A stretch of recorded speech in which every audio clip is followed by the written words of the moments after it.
I'm going to open the select board meeting. It is February 8th. It is 6 o'clock. This is being is on Zoom. It will be on YouTube and on local cable. The first thing in order is to do the pledge, please. I pledge allegiance to the flag of the United States of America and to the republic for which it stands, one nation, under God, indivisible, with liberty and justice for all. Thank you. Motion to sign Treasury Warrant 23-16 and payroll 32 PW16. 23. That's what I said, didn't it? You said 32. Well, 23. That's me running around sideways. Just test me already. Do I have a second? Okay. Any comments or conversations? I know there was a couple of notes from Becky regarding there was a big number for the February health and dental that was in here. And the also the new ambulance, the $356,773 was in the warrant as well. So just for your information, anybody have any questions on that? All right, if I can get a roll call. Clock eye. Galvin, aye, excluding Safe Place. Whitman, aye. And Nichols, aye, excluding COA wages. Motion to approve minutes of January 23rd, 2023, as written. And do I have a second? Second. Any discussion? Roll call. Clock eye. Galvin, aye. Whitman, aye. And Nichols, aye.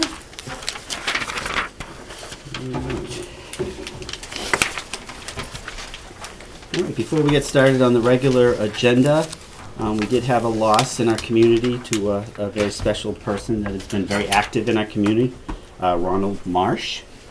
I think Leah can just wants to give us a little background on some of the things that he accomplished.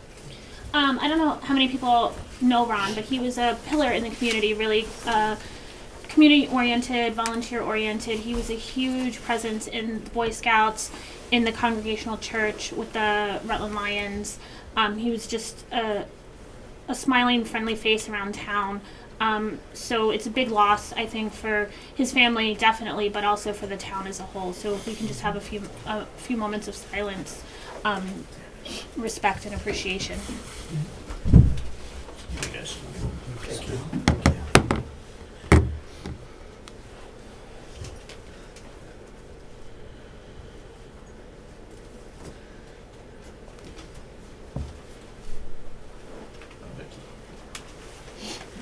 All right, and our sympathy goes out to his family and our gratitude for all that he had contributed to the community.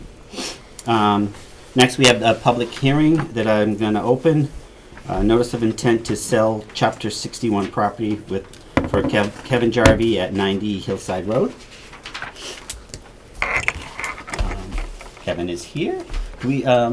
Everybody's had a chance to review this. I think we had it before previously, correct? Yep. And all the boards and committees, anybody had, all comments were received from any? All comments were received and none had interest. Okay.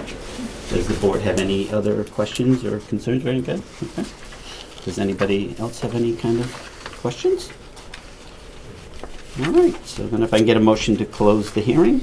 Motion so moved. And a second. Second. All in favor? Clock eye. Galvin, aye. Whitman, aye. And Nichols, aye. And now if I can get a motion for approval of the request for the notice of intent to sell. So moved. Second. Okay, any discussion? Roll call. Clock eye. Galvin, aye. Whitman, aye. And Nichols, aye. Great. All set. Thank you. All right. Department head updates. Our council, the department director of Council on Aging had to reschedule. Oh, I'm sorry. Yeah, thank you.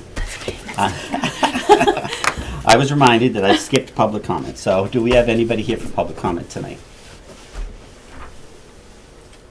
See, I didn't skip anything. I'm looking at everybody out here thinking somebody has something to say. All right. So with that, Tomorrow night.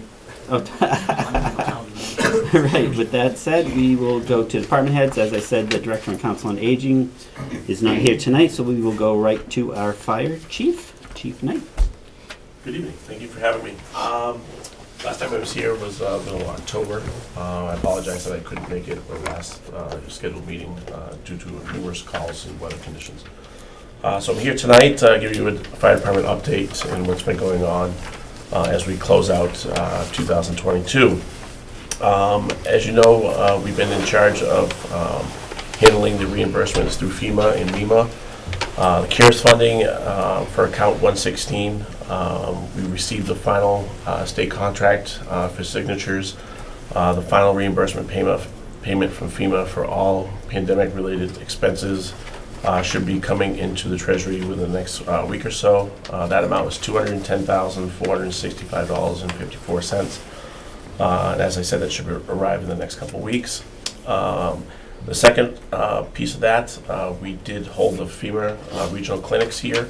That was account number 117.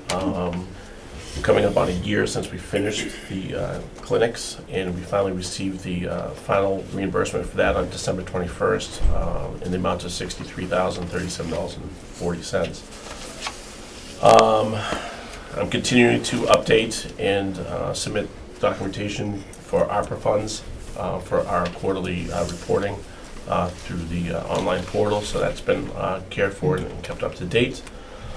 As far as the fire department, calls for service for 2022 were up to 10% over last year, and if you were to go back to 2019 prior to the pandemic, we've averaged a 10% increase in calls over the last 3 years. 2022, we had 1,060 ambulance calls, 595 fire calls for a total of 1,655 calls. As you know, as we have a increase of call volume, this has put a great strain on the department's budget regarding supplies. The more calls of service you do, obviously, the more medications and the more supplies you use on patients. And the biggest issue we're seeing is we're seeing a national shortage in medications, in getting them from the hospital, from the pharmacy. So that's kind of put a burden on us, and a rapid increase in pricing costs for these medications is seeing double-digit increases. It's not something that we can get a generic version for. We have to give the certain medications that are assigned to us. We carry 52 different medications on the ambulance to treat our patients, and we never want to get into a situation where we have to ration medication.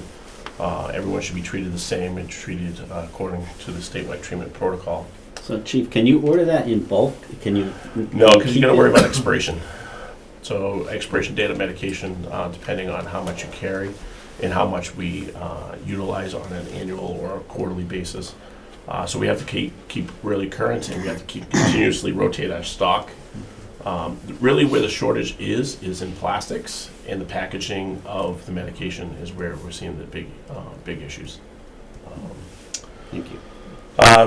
And as far as calls, 2023 started off crazy. The first 10 days of January, we did 50 medical calls in 10 days. And since the beginning of the year, we've seen several building fires within surrounding communities.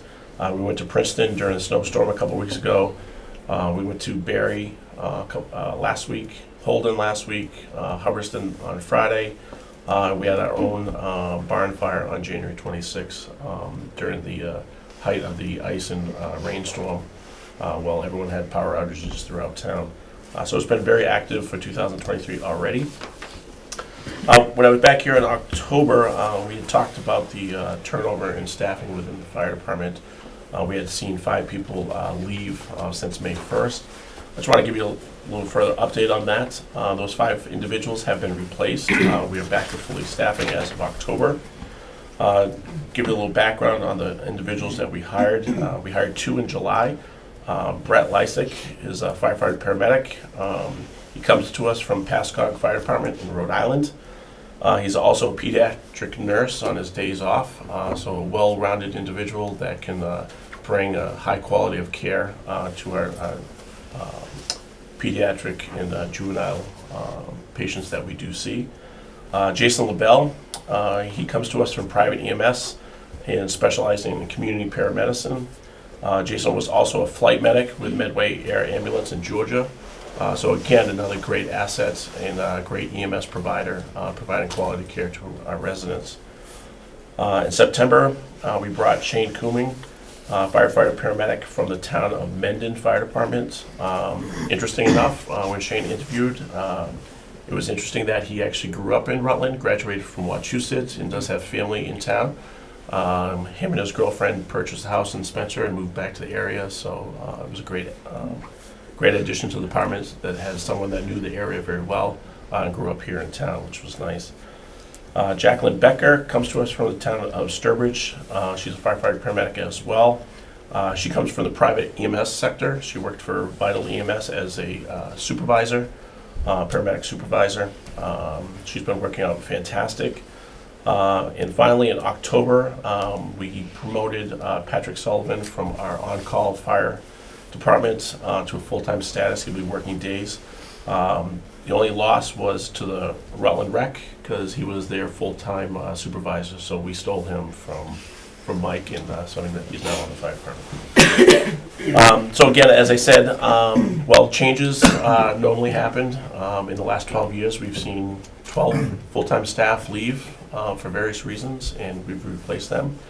And so I think change sometimes can be good. We bring in some different perspective, really well-rounded individuals. So I think we're off to a good start for this year. Budget for FY24, I've submitted my capital plan and budget to the town administrator. I had my first productive meeting with the finance committee last evening for the first go-around, so that's in the works. And for FY23, our current budget that we're in, we're halfway through the fiscal year, and we're managing with the best we can with the resources that we have. As Lyndon had previous spoke, the new ambulance has been delivered. It's here in town. Once I get the check from Becky tomorrow, I can go get the title and get it registered. So that truck should probably be in service by the end of next week. That's the anticipation. And finally, in January, we had our Department of Public Health came out to do our audit of records and inspection of ambulance. We received our renewal for ambulance operations for this coming year. And that's pretty much what's been going on in the fire department world. And we survived a cold weekend. So. Does anybody have any Can- questions? If I may, Sure. Seth, can you just remind us for the succession plan for the ambulances with the new one coming in? I know we had talked about it, but it just... So going back 3 years when we took over the town of Ocam, we acquired their ambulance. So they brought us up to 3 ambulances. So we're on a rotation basis. Town of Rutland's always had 2 for the last 12 years, and those have been on a 5-year rotation. With this new one coming in, it continues us on that 5-year rotation. The oldest one at 10 years old now is going to Ocam to be housed in Ocam and to supplement and support services in that community. But when our 2 primary ambulances go down, if any of them go down for service, that transfers over to this town. It only costs us $200 a year to license it. So it's not a huge expense to us, but to have that additional vehicle to generate the revenue, we have the staffing to do the simultaneous calls. So by having that, we can spread the mileage out over all of them, make them last. So the oldest one at 15 years is being dropped off at this point. So that's where we're at. Thank you. Anybody have anything else? So, Chief, I'm just curious, the refrigeration and all the stuff from the clinics and everything, we still have that? Yes, we do. We own the refrigerator, the deep freezer, and medication refrigerators. Currently now there is some vaccine that's being stored that they did the vaccine in flu clinic back in November. So we do have some vaccine on hand that the town nurse has been giving to some of the seniors in need that have requested it. So that will be available to this community going forward. Next year they're looking at Moderna. Right now is in production in testing for a combination flu and COVID, all one-shot combination. So And what is the shelf life on what we have? Is that, in the frozen state, it's good for 6 months. okay. So And how did we dispose of that when it's? we basically notified DPH of the lot number, what it is, and it's just disposed of through our collection of medications at the public safety building. So it all gets disposed of that. But we track it and make sure that it's reported back to DPH. And when those new shots come out, will they just automatically give them whatever we request, they will supply? Yeah, so it? we order it, basically when the Board of Health sets up the flu clinic in the fall. It's similar to when you signed up for the COVID shot. It's the same online portal. They'll open it up, and several weeks before, they'll figure out how many are coming. They'll pre-order and get it delivered and arrive. So we try to manage the lot to the number that we're going to do, so there's not an excess of carryover, because you just don't want to waste it as well. Right. Great. Anything else? All right. Thanks, Chief. All right, Appreciate thank you it. so much. All right, with town administrators update. I know that Gary unfortunately couldn't make it tonight. Tamika's gonna go over a couple of the updates, but we're gonna go to Mike first so we can make his announcement. And Sure. Mr. Sullivan? Mike Sullivan, Crawford Road. I'm chairman of the RDIC. I'm sure all of you folks know, and most here do, that on last Tuesday, we closed on the sale of 30 acres of land at Rutland Heights Hospital that will allow the developer to build 144 over 55 units on the parcel that's basically up on the top of the hill, far away from Maple Ave. So that is now, it's no longer checks in the mail, the money's in the bank, we've been paid. And I met with the contractor, the developer, yesterday, and we're gonna meet again as a group to discuss scheduling and so on sometime in the next 10 days to 2 weeks. When I asked the question, when do you expect to be moving dirt? He said, depending upon the weather, I would have been doing it all by now, but my hope is to be doing it by April 1st. So, that being said, I have a couple of notes I'd like to share, if we can get that on the screen. Can we, Tamika? Yep. Peter should be able to hear Oh. us. And Peter, can you do that? I'm assuming you provided the notes to him. Yeah, I did. Yes. So this is just a very quick brochure that they put together that's very preliminary, just to kind of get something out. This is actually published in the Worcester Business Journal currently, and it basically is stating that they bought part of the site. And Peter, can you scroll through that? It gives a little description of where it is, what their intentions are, parking. Go on, Peter. Anybody has any questions, if it's okay with the chairman? So I'd be happy to I answer. did notice, Mike, that they had several other complexes that they had different communities. Yes. Did you visit any of those, or? No, one of the main one is in Florida, but they've done Right. work in Leominster. But Right. we did check references on all those before we started. Are they actually in construction or any occupancy? No, so some of them, at least two of them, I believe, were old mill buildings that they bought and converted into senior There housing. was no rehab? I don't know that they're senior housing, but into housing. And you had indicated that in our agreement, if there's some kind of a fee if they don't progress? There is, that's the reason it took us so long to get this done, because Mike Sullivan kind of became a pain and wouldn't give in to that.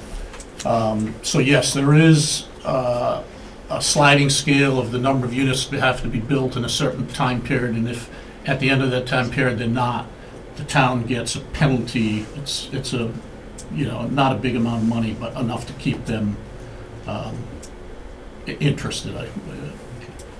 Thank you. So, Peter, can you just keep scrolling along? So it shows this, obviously the site, there's the building, I guess that's the end of it. Peter, can you then pull that spreadsheet up that I did? One of the things that I wanted to point out to the committee and most to the townspeople, the RDIC has kind of been the ugly sister in town for many years, and they never get anything done, that this is never gonna happen, and I have to admit, I've been on this committee for a long time, there were times where I had my doubts. But I'd like for the public to know that, at times, even when strict opposition internally. I mean, I'm going to make a personal statement here. At one time, in my opinion, we had a rogue selectman, Mr. Rashidi, who did his best to break our committee apart by appointing people illegally and trying to I step. don't think you want to talk. Okay, but just, so the point is, the point I'm trying to make is, our committee hung together through all that and remained, steadfast in their mission, and we now have accomplished at least part of our goal. But I'd like to point out to you some of the accomplishments of the RDIC. The cell tower that was built on Route 68, and these numbers are round numbers, but they're pretty close, has put $250,000 in the coffers of the town. The parking fees that we collected at one time were $11,000. The tree cutting was $30,000, for a total of $291,000. The net land sale is $1,567,500, which, by the way, again, the first offer to the town was $850,000, and we were able to negotiate to that point, to the credit of our committee. And then the real estate taxes that were paid at the time of the sale were $32,000, so the net to the town that's in their bank account right now is roughly $1,600,000. So for a total of $1,890,500 that the RDIC has contributed to the general funds. So if you just continue to scroll down, I want to take a couple more minutes.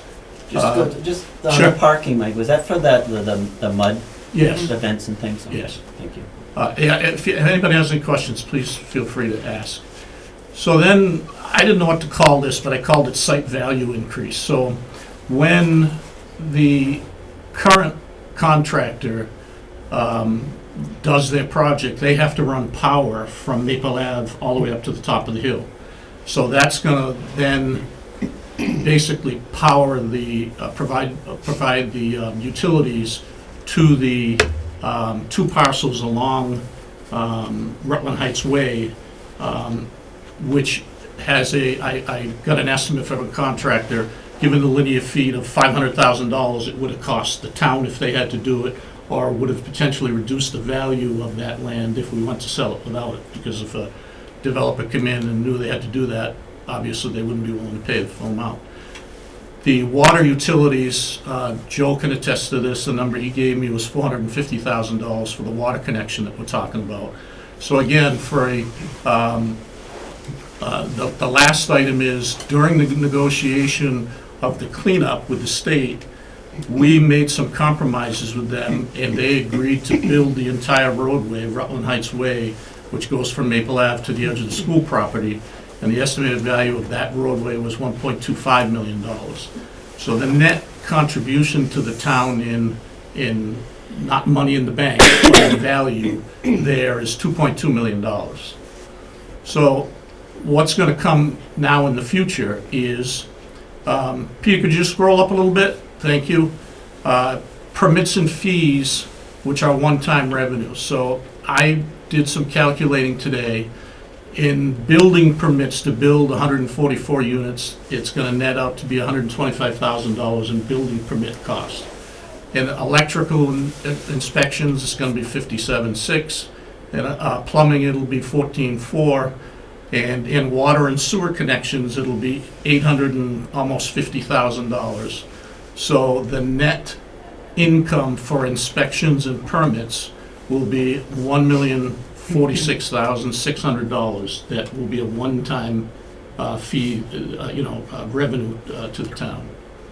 And then the last item is, if we anticipate, or if we get to the point of 144 units being built, if you take their target pricing, multiply it times the tax rate, the reoccurring revenue in real estate taxes every year will be $790,272.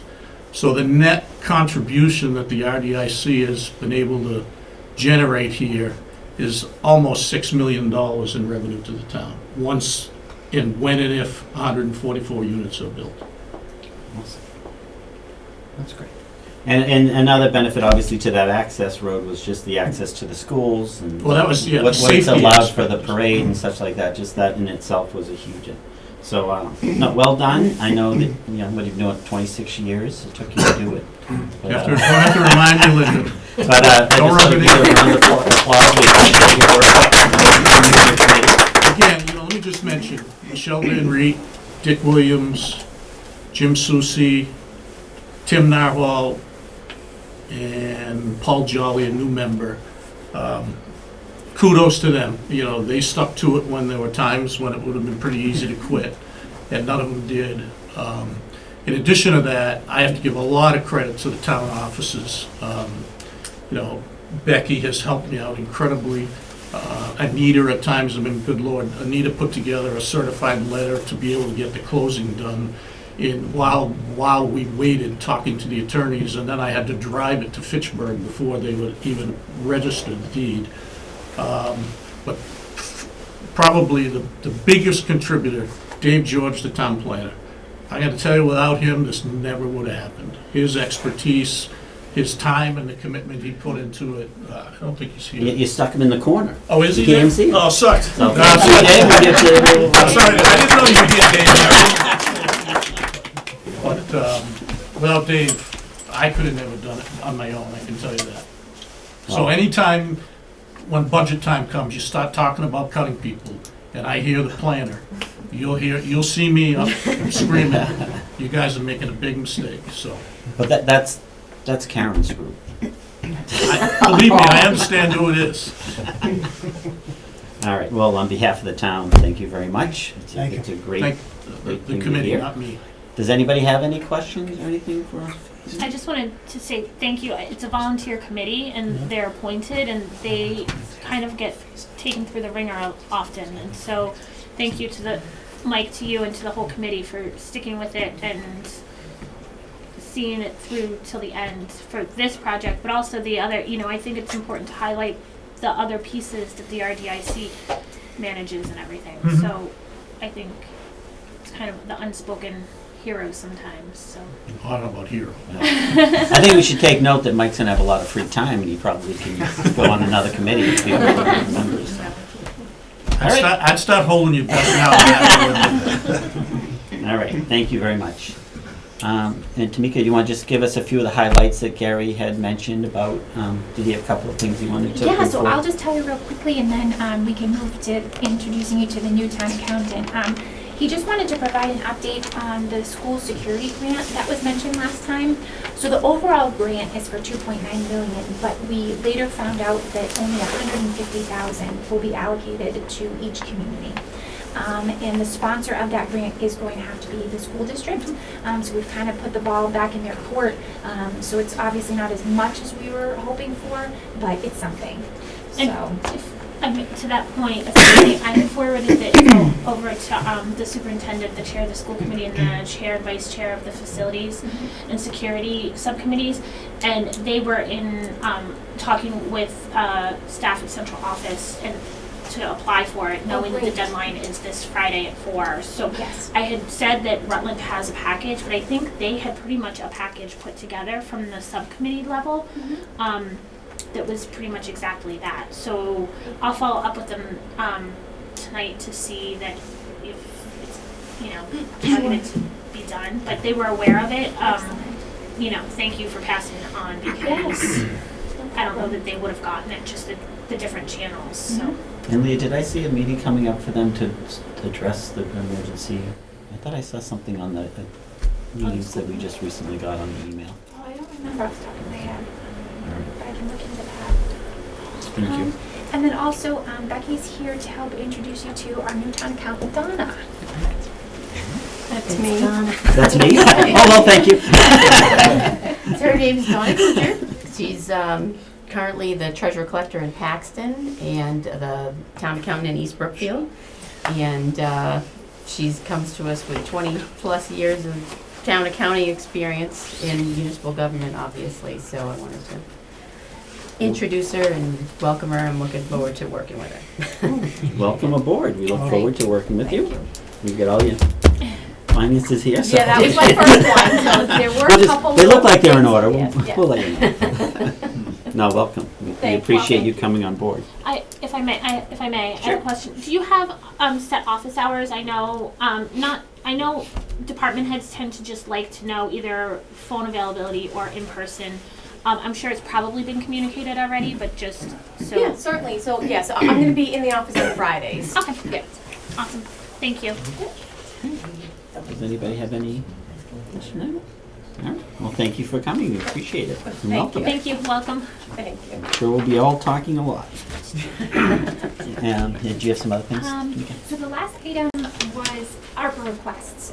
We've decided to, the first request we're going to push to the next meeting just because Gary was going to speak on that one.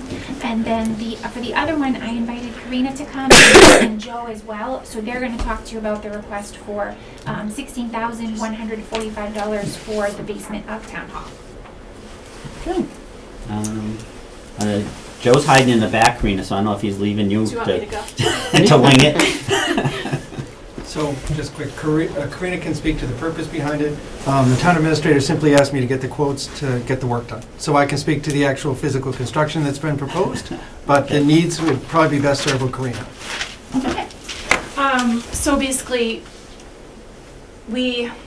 Recreation had two basic spaces. We had a fitness equipment room at the community center, and we also had a room in the basement of Town Hall. We lost our room in the basement of Town Hall for vaccine storage, and that was where we kept all of our basically supplies and equipment for everything we do. So, you know, we run a summer camp for 100 kids. We own about 120 basketballs. We have all kinds of things. Arts and crafts supplies, bulk first aid supplies, Easter egg hunt equipment, an Easter bunny costume, and a giant bin. Just lots and lots of things that we need to kind of make the recreation world go around and all the events that we do throughout the year. So with the loss of the room at Community Hall, and then now we no longer have the community center either, all of our everything recreation owns is kind of like stacked on open rolling portable shelves and in bins under tables at the basement of Community Hall. It's a bit shambolic. It's just like stuff everywhere. It looks cluttery. It's hard to organize. So the purpose would be to build out a corner of the room to make a locked storage room with shelving arranged so that it made sense to be able to access our things, keep them secure. Because right now, like anybody that walks into Town Hall can go ahead and help themselves to literally anything recreation owns. And Well, now they all know. yeah, everyone knows. So you better build the room quick, Joe. Right, so we better build it quick. But you know, it's just it makes it hard to function and do a good job with all of the, you know, we always have so many multiple things going on that being disorganized, and it also kind of like it makes it not great for people who want to use the room for meetings and stuff, because it's a lot going on down there right now. So I don't know why anybody would want to use that room for a meeting, but. So were you able to give a lot of input on how it was set up? Were you able to get the Yeah, I shelving mean, in sections or? Right, everything? yeah, it's very simple. I mean, we just literally all I need is 4 walls and a door that locks. So when we'll put, you know, our basketball storage, we have like large locking wheelable things. So we'll, you know, build out a counter that those will slide under. So we'll have some counter space to do prep work on and stuff for activities. And then just however, you know, once I kind of look at it and look at what we have and, you know, build out shelves and stuff on the inside of it. But it's extremely simple. But I met with, you know, Joe and the contractor and kind of went through it, so. Joe, would moisture control or anything be an issue, or that's been looked at where it's a basement and going to be enclosed? Is that going to be fine? Currently, we believe it'll be okay, yes. Any other concerns? So you think it's all set? You got the design you want? Yeah, whatever? yeah, Okay. and as far as like ventilation, whatever, they're not going to build all the way up to the ceiling, so that the top Oh, of it okay, will so it'll be all actually- open? Okay. Yeah, so there'll we'll be have airflow. Okay. And there's, Great. you know, we have dehumidifiers if anything ever I think in the summertime maybe would be the only Well, you should have it all out there and people playing with it at that time, shouldn't be? Yes, exactly. So, thank you. So Joey, just over the timing and the cost a little bit, if you can just give us an overview? We got a quote from someone off the state contract list, RHY Construction out of Auburn, Massachusetts. Their quote came in at $16,145. It's approximately 35 linear feet of 8-foot 2x4 construction wall. The room will end up being roughly 15 by 20. If you can picture where the old kitchen is, which is currently where they're storing vaccine, it'll go out from there. And basically, we're building basically an L with a couple doors to secure the recreation stock. And then there'll be a little bit of a space left for like when they do the early voting and that kind of stuff. There Like, should be not a huge space, Yeah, but, and I- I don't think it was used for much more than Quite a bit. small. Quite a bit. Yeah. There's a lot of room there. Okay. We actually use that room for summer camp as well. Okay. So, you know, it was a priority to me that it made it functional for really anybody that, because people do meet down there. And And is that a concrete floor? It is concrete. Yeah. Is there any ability to carpet or something, or that just isn't practical, especially if you use it for? the Yeah, kids I and don't, stuff? I mean, I think cleanliness wise, it just Okay. makes sense So to the keep it concrete is tile. okay for that? Yeah, it's like linoleum tile Okay. at the moment, or whatever that tile material is. Does anybody have any other questions for us? I don't have questions about this project, but I do have questions about the ARPA account stuff, and I was looking, but I didn't know if we had updated. Did Gary give you the balance? I know he declared that. No, I don't have a current balance off the top of my head. I I apologize. think I took it out of my thing.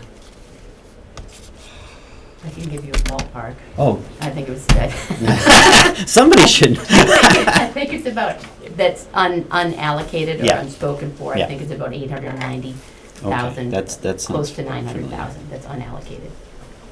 Okay. Thank you. Anything else? So I think we just need a motion to approve utilization of the funding for the 16,145. Is that the correct amount? That's correct.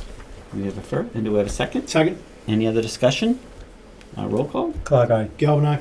Whitman, I. And Nichols' eye. And I'm sorry, I don't think we got a time frame for Joe, so when do we expect that We to? only have a quote. We didn't sign the quote because we didn't have the funds approved. Yeah. So I could probably get you a schedule. Just like an estimated how long the project might take, or? Probably a month, start to finish. Okay, so do you think within a month or so they'd be able to get into it? Yep. Now that everybody knows where all the stuff is. Knock it out quick. All right, thank you both, appreciate it. And do we have any other updates that Gary had? Did you mention, what was the one that I asked you to mention? Did you mention that Oh one? my gosh, No. I'm so sorry. Hi.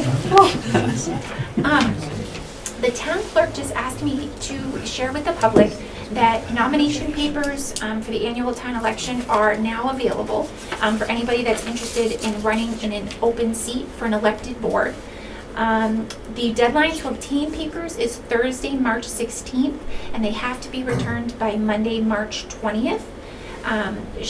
Their office hours are Monday through Thursday from 8 a.m. to 4:30 p.m. But Anita is willing to work with folks if they can't make it during those hours to stay later to be able for you to turn your papers in. The annual town election is going to be held Monday, May 8th. And just so people know what seats are available, the moderator for 1 year. There will be 2 seats on the select board for 3-year terms. There will be 1 seat on the Board of Assessors for 3 years, 1 seat on the Board of Health for 3 years, 1 seat for the Planning Board for 5 years, and 2 seats on the Library Board of Trustees for 3 years. And lastly, she just noted that this is an off year for both Wachusett and Bay Path school committees. And there is a reminder we've been putting on the sign. Correct? Yes, so there's a reminder on the sign. It's also on the town website and on Facebook pages as well. So all the info's there. I wonder if cable could put a blurb up to run on cable also, just if they're available, I don't know. Can't hurt. Yeah. Can be asked anyway. Yeah. Even if they put reminders at the meetings, like at the end of the meeting or something. Yeah. It's kind of an outreach meeting. So we'll check on that and see why we couldn't at least get something up. All right. Thank you, Tamika. No problem. All right, so we're going on to old business. I know that Clee had mentioned that Tamika asked if he could be taken out of order because he has some other meeting or something like that. So what item number is that one? That is 23. Does anybody have any objections No to objection. taking it out of order? Okay. You're up. Thank you, appreciate that. Clee Blair from Blair Builders, 87 Main Street. So what we're asking for tonight is the select board to approve, hopefully, some plowing that's being done, that's not being done at this time on a private road. The private road is Glenwood Place. I sent a little blurb to Joe the other day. I don't know if you guys have had a chance to read it. I have some plans with me if you wanted to take a look at them or whatever. But currently, Glenwood Place and then Glenwood Place Extension. So Glenwood Place right now is a town road, and they plow up to, let's call it the edge of Lot 6. There's Lot 7, Lot 8, Lot 9, and Lot 10 are past that, and currently the town doesn't plow it. It's a private road. There's a homeowners association in place, but for right now the town is plowing up to the edge of the. They would have to go another 600 feet down the road, and then literally they stop in the middle of the road. So they come down the road and they stop, and then the residents that live just past have to plow from there. Where there's so many roads in town that are gravel and private, I recognize that the town doesn't maintain those roads, but they do plow them, a lot of them. I saw a list of, I don't know, probably, 25 roads that they plow currently. So what I'm asking the board is if it would be possible for the town just to keep going for another 600 feet. I know Joe sent me an email, said he looked at it, this turnaround is sufficient. It seems like it can be plowed. I don't want to put words in your mouth, Joe, but hopefully I'm saying that correctly. And I just don't think it's a huge stretch. I mean, the truck's there already, just to go another 600 feet. And the residents are here tonight, and if they want to speak to it, they can. But I don't know, I just, where it's already happening so much in town, I just thought you guys would okay that. That's All right, where thank you. I believe you brought this to us before. I had, but I didn't get the chance to speak to it. Okay. So you guys just mixed it. We're busy people now. I know. And it all makes sense, to do something where we're all right there and stuff like that. I think it's where that we get concerned about a can of worms opening up, because we've been very specific about not adding to the current list of roads that we are currently plowing. Because then once you do that, it's like, oh, mine's just short. I think that's been the board's concern when you first brought it to our attention. I don't know if the members have any concerns or comments or questions for Clee or for Joe.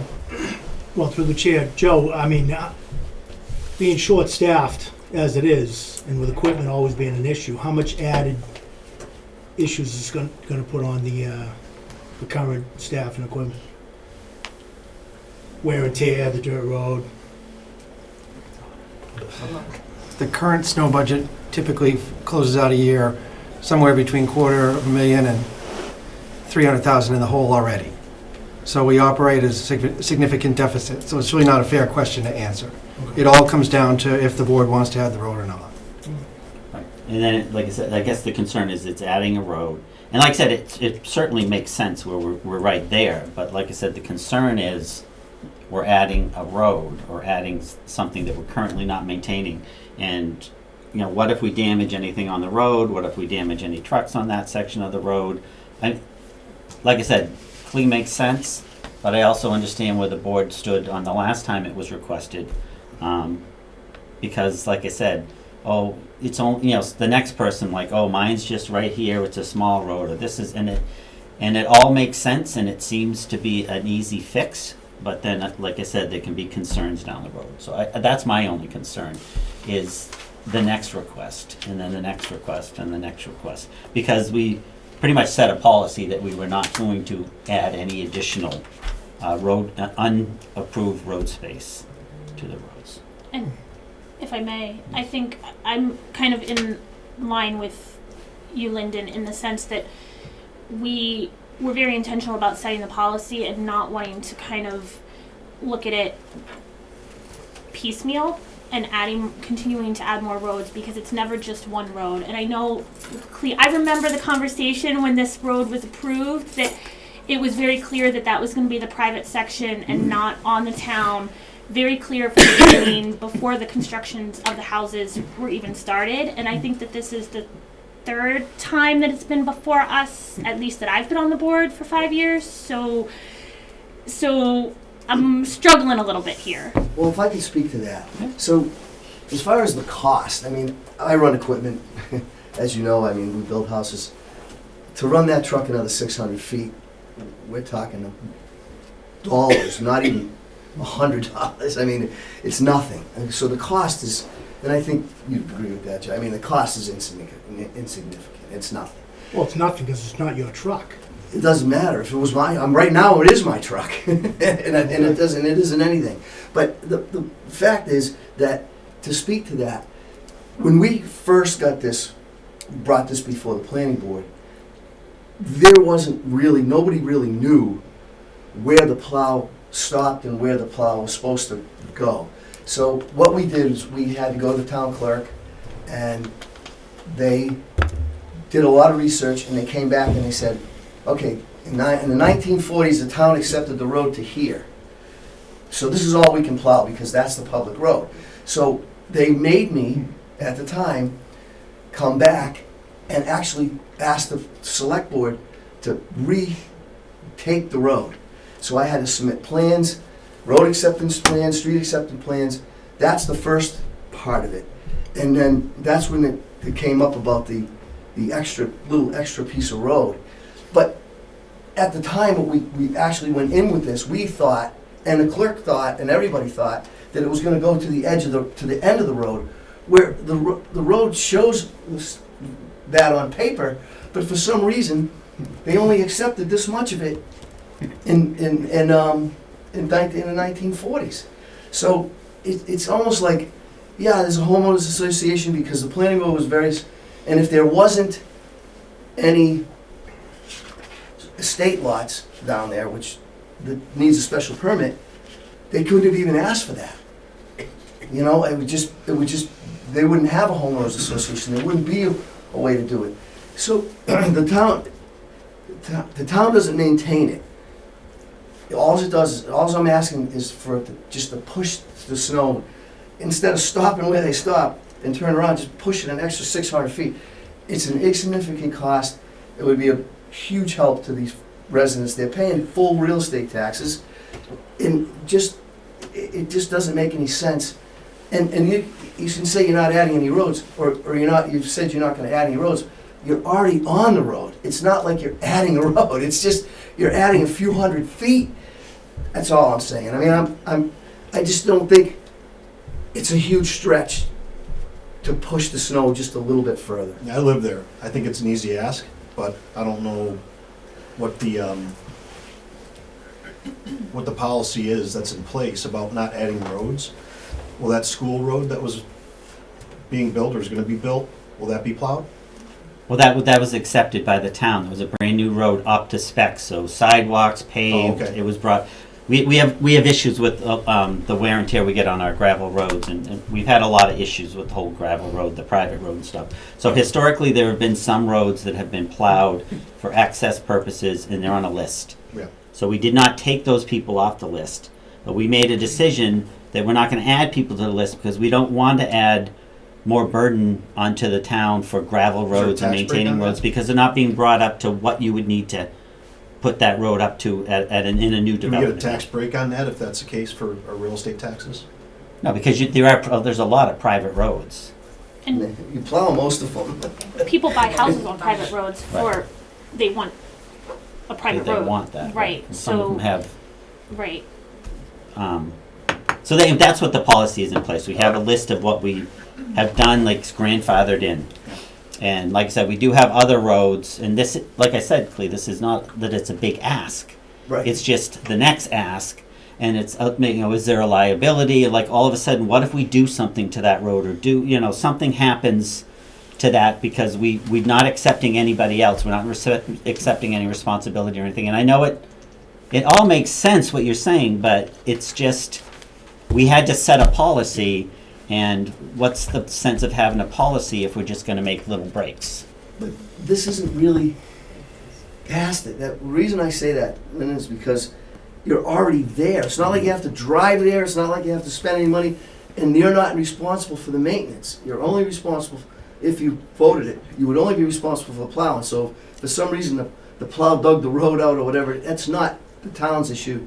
That's the people who lives their issue, and that never changed on any private roads in town. If the town goes and damages a road, somebody can come back at them, regardless of whether you say they're not responsible.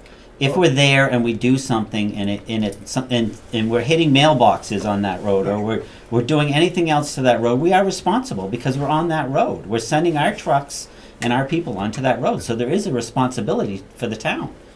Like I said, I understand it. It's just, you know, and what if you extend the road a little bit more and extend the road a little bit more? Are you still building on the road? It's done. It's done, yeah. And there's no way you can extend it any further because unless you know. And at the time, we decided to put front lots. Right, we could have probably built a 30 or 40 lot subdivision there with roads and everything else, but it made more sense where they had the estate lots. We ended up getting 10 lots out of it, and we really didn't expect until we got into it. At first, it was the road went to the end of where it is. It's just something came up in the middle of it. That's why it's just, this case isn't like any other case that we use. You know, someone comes to you, and I don't know where that would exist except for what we're doing right now. Well, I will just let you know, because obviously my wife works for the Council on Aging, and there are some seniors on some really small, horrid road that people will not deliver meals to because they cannot drive their vehicles on them. And the town doesn't maintain that road. There are small roads that really need help that are not getting it. So this does exist. So why not that road? Why not that little road? They're plowing roads near there. Why not plow out that little road when you have a senior that's sheltered in a house that can't get a meal? There are a lot of exceptions, and where do we stop? I think why not consider them? Well, let me ask, has anyone asked besides me? They haven't, but once we do, and there seems to be a possibility, there will be other asks. Like I said, I understand it, and it makes sense, and I think it'd be nice if we could do it. But that there's a policy and there's a precedence that we need to try to adhere to. You know, I hate to say it. I understand it. It makes sense, but So where they turn around, right? And Dave, you know better than I do on that because you're right there. Mm-hmm. Does that barricade it in? And you said we have to plow that out. I haven't been the one doing it. Where it's barricaded. When they turn around. Road? When they turn around. It's basically at the end of our road. In fact, I moved the mailbox. Yeah. I moved the mailbox down the road, as well as created, say, took out all the roots and whatnot up there to assist them to plow.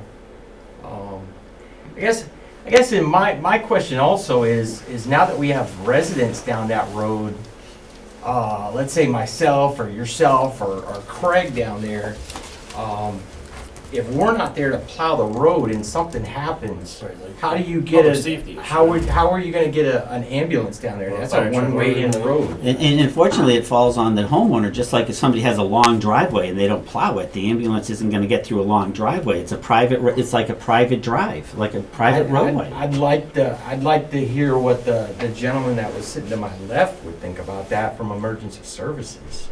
That would be. He'd say the same thing. It's the homeowner's responsibility. That's the homeowner's responsibility. I did mention we have some roads that are in really difficult situations, and some residents really would need those services that don't have good access. Would the chief of police say the same thing if you're the furthest down the road? Would the chief of police say the same thing if you called the chief of police? Called 911 and they said, well, we can't get down the road because it's snowed in and someone was breaking in or something. I don't know, maybe his house caught on fire. Well, I guess that would be a question you'd want to go and ask them if you have concerns about that. But like I said, it really is the same. We have some really long private driveways. and those people have to plow their driveways. Well, that's a driveway, this is a road. But it's But still a it's a private private road. road. It's like a driveway. It's like a shared driveway that you all own. It's the same as owning a driveway. Joe? Previous to this meeting, I sent the board some state legislation that speaks to this. It's in, I don't know, I'm assuming they got it, right? There was the presentation from the folks at the MMA presentation that speaks to private roads and roads in Massachusetts and plowing. There's a couple slides in there and tells you what laws apply. Plainly, Massachusetts passed some laws that allowed cities and towns to plow private gravel roads. And it grew out of communities that had like camps, summer camps, where people would live full-time. And there's two steps to the law. One, you have to pass a law to give you the ability to plow the roads in the first place, and then plowing the roads is a second vote that takes place after that. The first portion of the law was voted in Rutland in the 1960s. You looked it up with the town clerk, I'm sure she can get you a record. But the actual roads that are plowed are still at the discretion of the board. But again, I would seriously look at the package we sent in advance of the meeting. It may give you some more background. Well, that's So- why we voted in the roads that we did accept to One final plow. comment on that. The state law is very specific. I'm sorry to interrupt you. State law is very specific. We can plow, but we can't repair. That does, we're not responsible for repairing the roads after that, and that is spelled out in the law. It's very clear. If you have any questions, shoot me an email, please. Does anybody have any other questions? Or? I do just one. How much, where do you turn around right now, Joe? Top of the hill. So So- Glenwood Place comes in, and it's relatively flat, and it levels off, and then it drops down the hill. Yep. We turn around at the crest of the hill currently. Would you call that accurate? Yep. Yeah. So are you backing up, or you just bogged to that point and It's turning? wide enough right there. You can turn around. All right. I think they're actually using the neighbor's house at the top of the hill. He allows them to back down his long driveway to make the turnaround. Yeah, Craig Bacon, 25 Bigelow, but I own the property at the end of Glenwood Place Extension, and a large gravel parking area down there, which, I have no problem with them using to turn around at the bottom. It'd be very simple. It's probably 150 feet in diameter. Gravel. It's actually going to be all millings in the spring. So you just go down, plenty of room to turn around and shoot back up, and then, there's ambulance call or something like that during a snowstorm, it's just gonna turn into a mess if you can't, it doesn't make sense to stop 600 feet for another big turnaround, just to make that, keep that safe for those 4 new homes down there. I think that Skip makes a good point. It's probably quicker It's to drive down, turn around, and come back up. Because you Than don't have just to to back up and get back up the other You way. wouldn't have to turn around at the first turnaround, you just go, right through that, down the hill, turn around, right back up the hill, and right up, back up to Glenwood. And just the safety issue of it, that's the, hope for ambulance, fire, police. Just takes a bunch of liability out of it. I'm not involved, but may I ask a question? Sure. I don't know. Name and Oh, I'm sorry. address. I'm sorry, we actually. Jen Ledger, 9 everybody's Joanna supposed to Drive. speak. I don't know any of the history surrounding this, but is there a reason that it's not being looked at to make the rest of it public instead of private? I can answer that. In order to do that, we'd have to bring it up to town standards, Okay. planning board standards, and it just would be so costly, it just isn't worth it. So the town can't accept it unless it meets certain criteria, and it doesn't even come close. All right. Thank you. So, unless anybody has any motion or.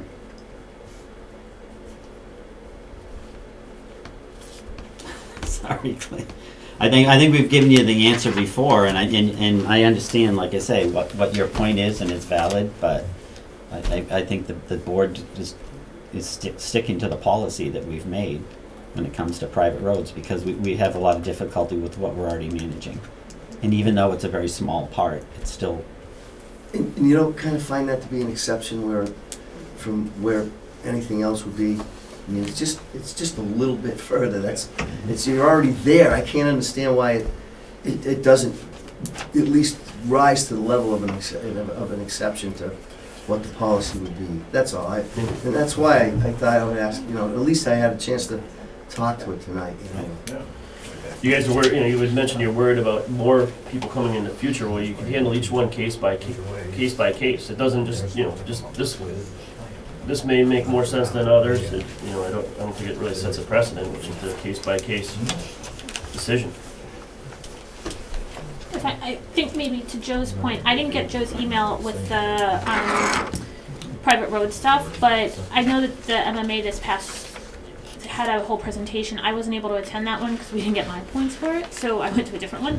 But I can access the presentation and look, and maybe that's a policy that we look at down the road. But I think that right now it's been this. Like I said, I think that this is the third time that it's been before since I've been on. And I think we're kind of somewhat in the realm of the policy. I don't see that it's much. I mean, we can plow it if we want to, and we don't have to maintain it. And I think we're pretty much following the policy. And the policy was just kind of very allows much for exception. But. Right, was very much these are the roads that historically had been done. Because there was a period where we were going to stop plowing all the private roads that had been plowed for years, and that would be cool.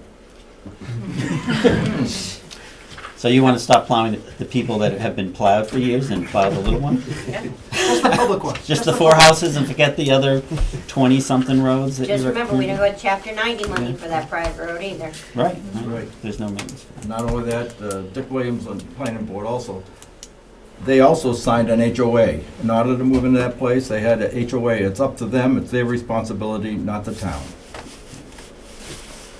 Yeah, they understood that, but we just thought they were plowing so many other roads and it would be an easy lead. All right. Okay. Thank you. I'm on Zoom. I would like to add something. I'm 99 Glenwood Place. I don't know if you can hear me. Yeah. I would like to, I'm your village. I'm on 99 Glenwood Place. I understand the rules and what the board tries to achieve, but the way it looks from where we're living is this is not a different road. This is the same road, and we stopped plowing four houses before the end of the road. Somebody decided to call the same road that was Glenwood Place. Somebody called the last 4 houses Glenwood Place Extension, but it's the same road. It doesn't connect to anything else. There's nothing else connecting elsewhere from there. So it's like we're driving on the road somewhere that's at that end, and we stop four houses before that end with plowing. That's how it seems to me. And I understand the board rules. All right. Any other comments or anything?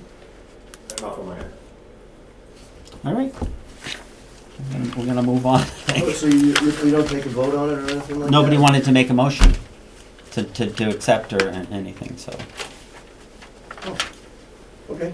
Right? Thank you for your time. Unless somebody wants to make a motion, we don't. Yeah. Thank you for your time. Right. I appreciate Thank you. Yep. Yeah, I was gonna say, yeah. So, unless anybody has any objections, what number is he? 19. If we can take number 19 out of order, we do have Attorney Kopelman here to talk to us. I did speak with him briefly at the MMA meeting, and he does provide services to the town as a town attorney, and I think his name is known. So we just thought we'd have him come and talk a little bit about his services, because we did talk about looking at possible alternative counseling. So Attorney Kopelman, if you'd like to just come, and if you could just tell us a little bit about your organization, and then if the board has some questions. Thank you very much for allowing me to up here. And I've changed this from the one you had because I don't charge for talking to selectmen for many reasons, because I just basically want to find out what's going on and what else is happening and making sure I fully understand. Thank you, sir. And the other change, one change was that administrative assistants and executive secretaries are in charge of talking to them. Oh, good. So you can talk to Tamika. That's a. She's the one that she's the one that knows everything. So she's the one you can talk I know. to. I want to keep on her. So basically, I was the founder of a firm called Copeland and Page, where we just did municipal law. And my partner, Don Page, died. He was the expert in the real estate area. And so we continued to do it. I had this dream of going further west, not just the big towns and cities, which we were doing, in the greater Boston area and beyond in the Cape. So I started going west. In fact, we represent Mount Washington, or I did, it's the bottom left-hand side near New York, and Williamstown up on the top. So we had the four corners with that, Amesbury and Provincetown. In how many communities are you representing? Well, when I was there, we had about 130 communities. Okay. They've lost a lot. They don't advertise that. I mean, they still have, you look at the chart of the towns they have, they don't. I know because I just got two of them. Brimfield, which you're welcome to call. They found already this enormous savings in New Braintree.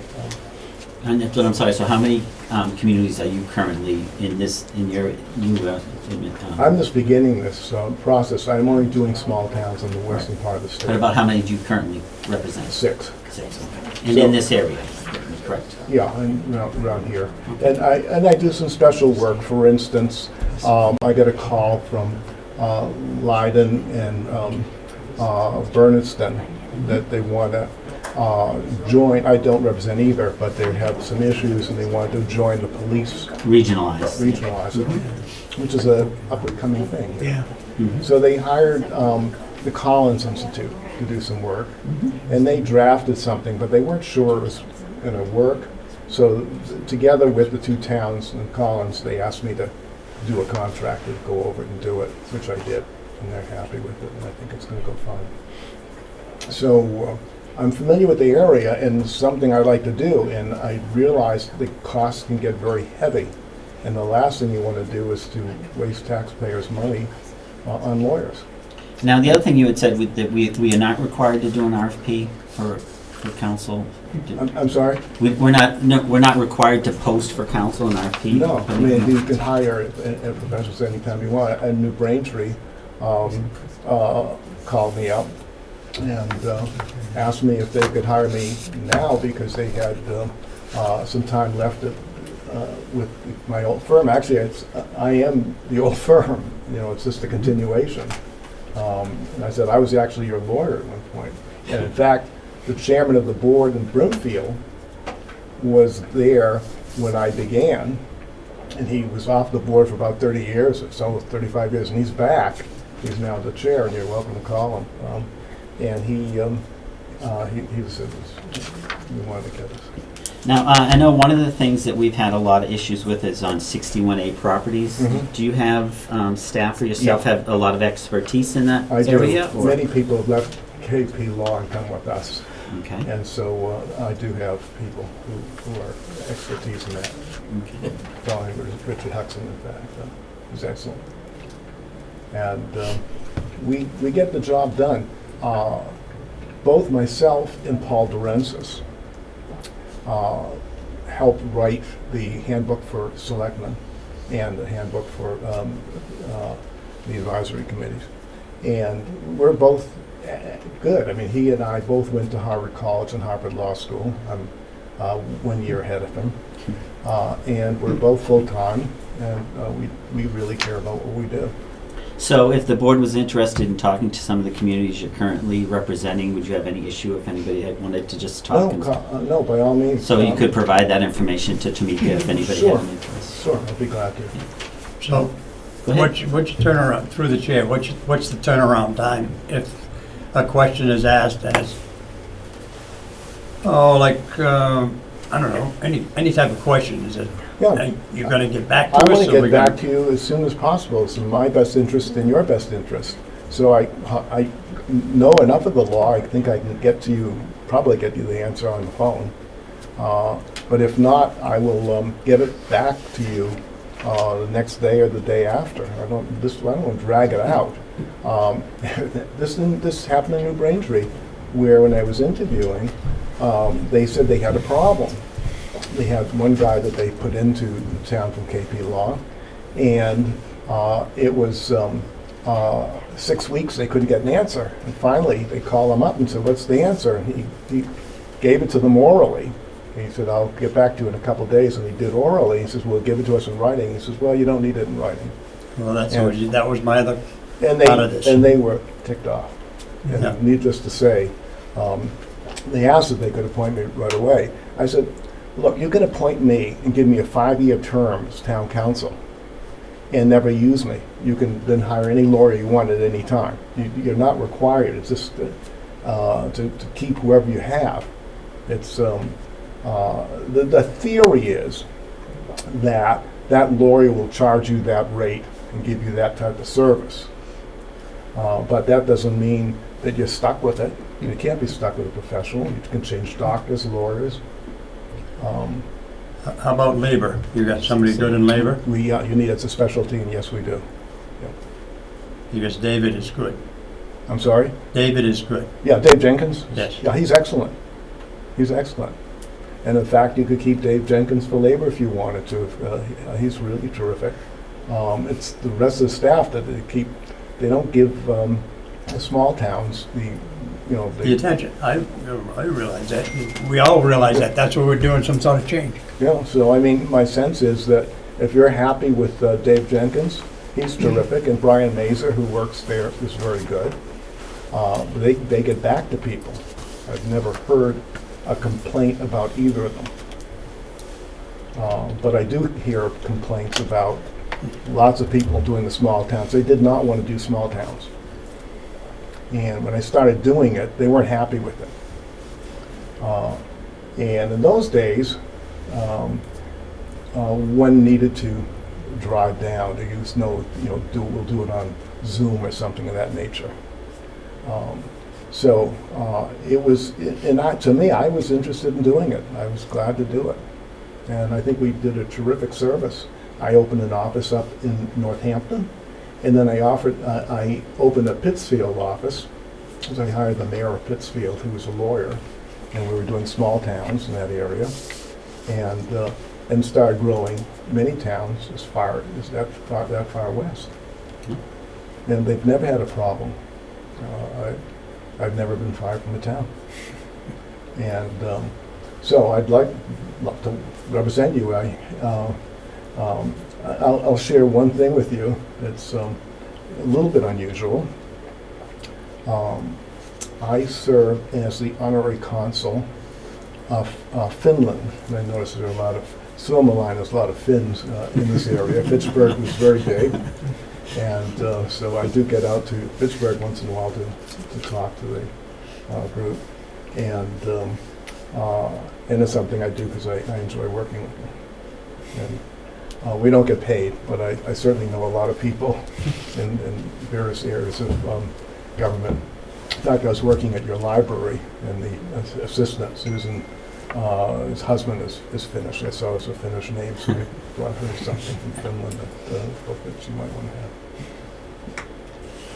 Any other questions for Tamika, you got any? I do actually. So Len, what happens with cases that are currently pending with existing town council? Well, what usually happens when you switch is we would get the cases. Okay. But if a case was imminently going to trial, we wouldn't charge with getting caught up to date. But if it was going imminently to trial, if it doesn't make sense, we would just recommend it stay. Okay. And get your approval to have that happen. But basically, but I'll give you my attitude, because litigation can really hit you, and that can be expensive. So I believe you have to have 3 questions answered, and I put it in writing. 1, what's the likelihood of success? You might be sued, but what's the likelihood of success? What can you do, or if you want to sue? 2, what will it cost to get a result? I know the lawyers who are on the other side, so I can know what their costs are going to be, so I can predict pretty well. I'm a master in the Superior Court, so you don't have to worry about a trial when we're handling it. And the third thing is a way to avoid the whole damn thing. So in New Braintree, they were hell-bent on stopping a solar paneling organization that was going across the street from Town Hall. And it was this open area, and it was beautiful. And this picture, what it would look like. And so the planning board, zoning board, everyone in the town was all upset about it. So KP Laws and, okay, we'll bring a suit. And so we were into a suit in the land court. And I told them, I said, it's a 50-50. The law's on their side. It's a new law. But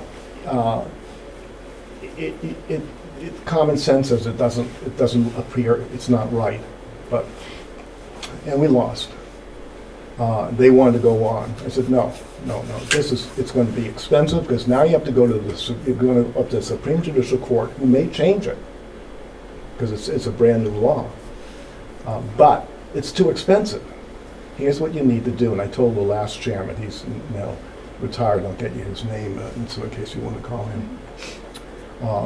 So I suggested to him that we call up and talk to them about arborvitae, these trees that you can put up, and actually have the solar paneling behind the trees, so that now if you're looking from the street, all you see is a row of trees, which makes sense.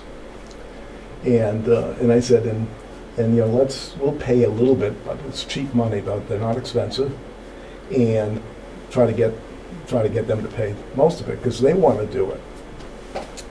And so I took an appeal. I told them it would cost $100, a maximum of $100. I took an appeal, and it was a little under 100.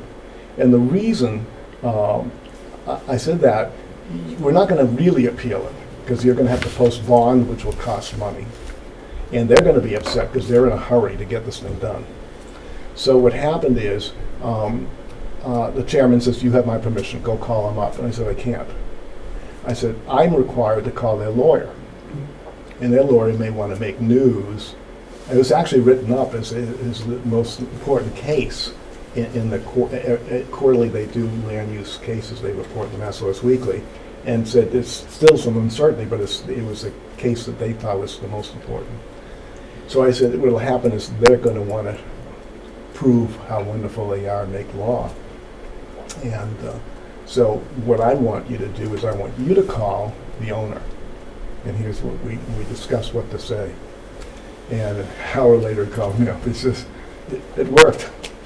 They did it, and they're paying a good part of it. And so that's my operation. I mean, it comes from experience. I'm sure you wouldn't want to hire me as a brand new lawyer. And I'd love to be here. I know the area well. I've represented many of the towns around here. And I promise you good service. And all of our lawyers, there's no new lawyers in our office. Anyone working in municipal law has a minimum of 10 years municipal law experience. I did, when I was running KP Law, I did hire a lot of younger lawyers. And in fact, I want to keep you briefly on this. My hiring was, I would get 3 people, and one would be terrific, one we probably would hold, and one this didn't work out.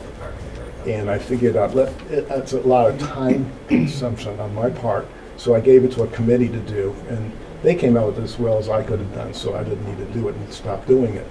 But what happened is, I would help train them, and what we would do is waive all the time and get them so they understood the law and train it.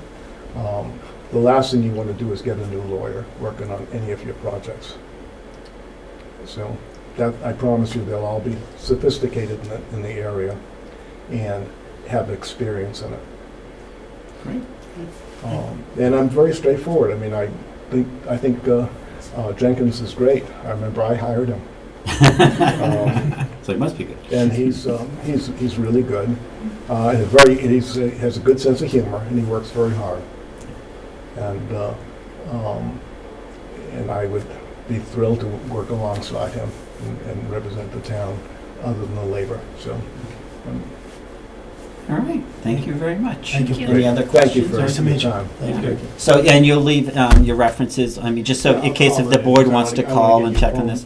You know, because this is something that we've been talking Sure. about, that Yeah. we want to start looking. So obviously, we're not going to make a decision next week or something, but I think it's great. I really appreciate you come. I didn't think you were going to come out. I thought you would call, so it's nice to see. You just wanted to see me again. It's more than that. I just wanted to see the town. Yeah. And drive around. And I have to be honest with you, I came early, as you know. I was there around 1 o'clock or so, 1:30.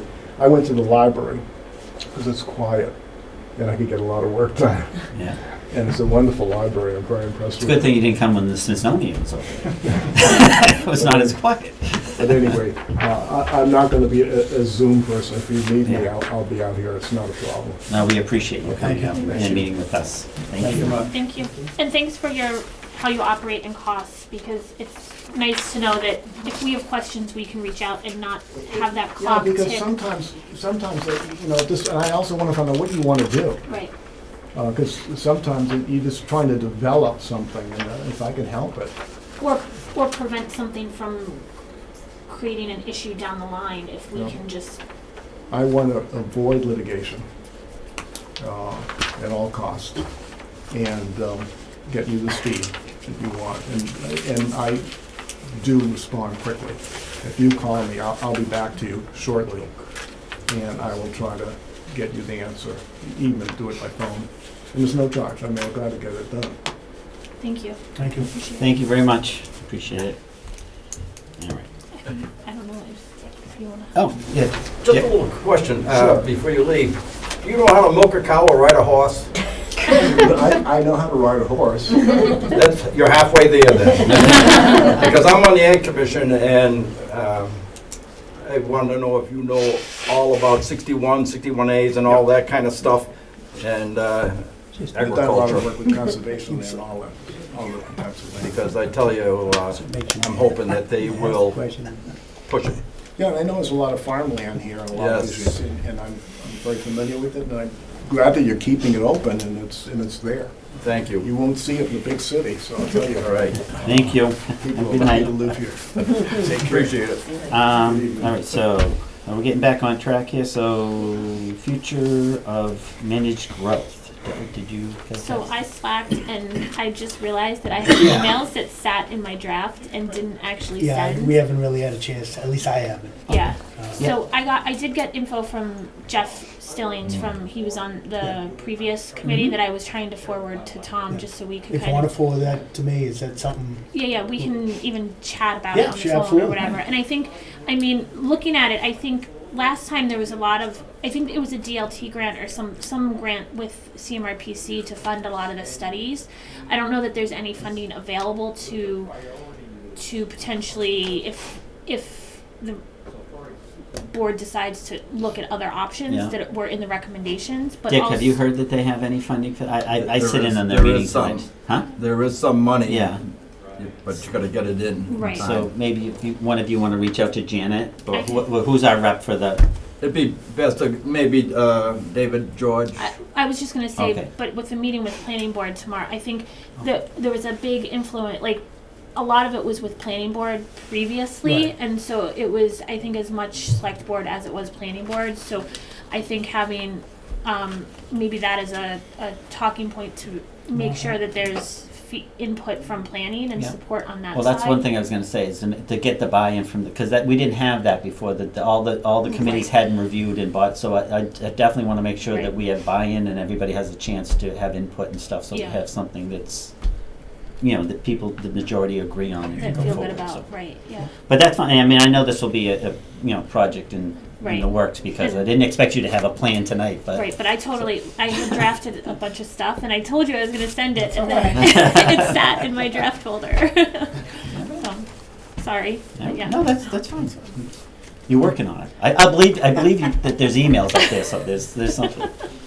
Number 12, policies for review. I know that these have been sent out a few times. Hopefully everybody's been able to review them. Did anybody have any concerns, comments, revisions?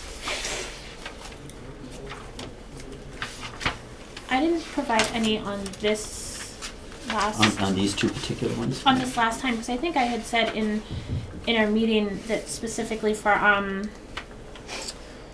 think it was for the remote meeting policy part, if there were other boards and commissions that we wanted to encourage to be televised. I think there was a list of, I don't have it. Now, in that front of me. law is up soon, right?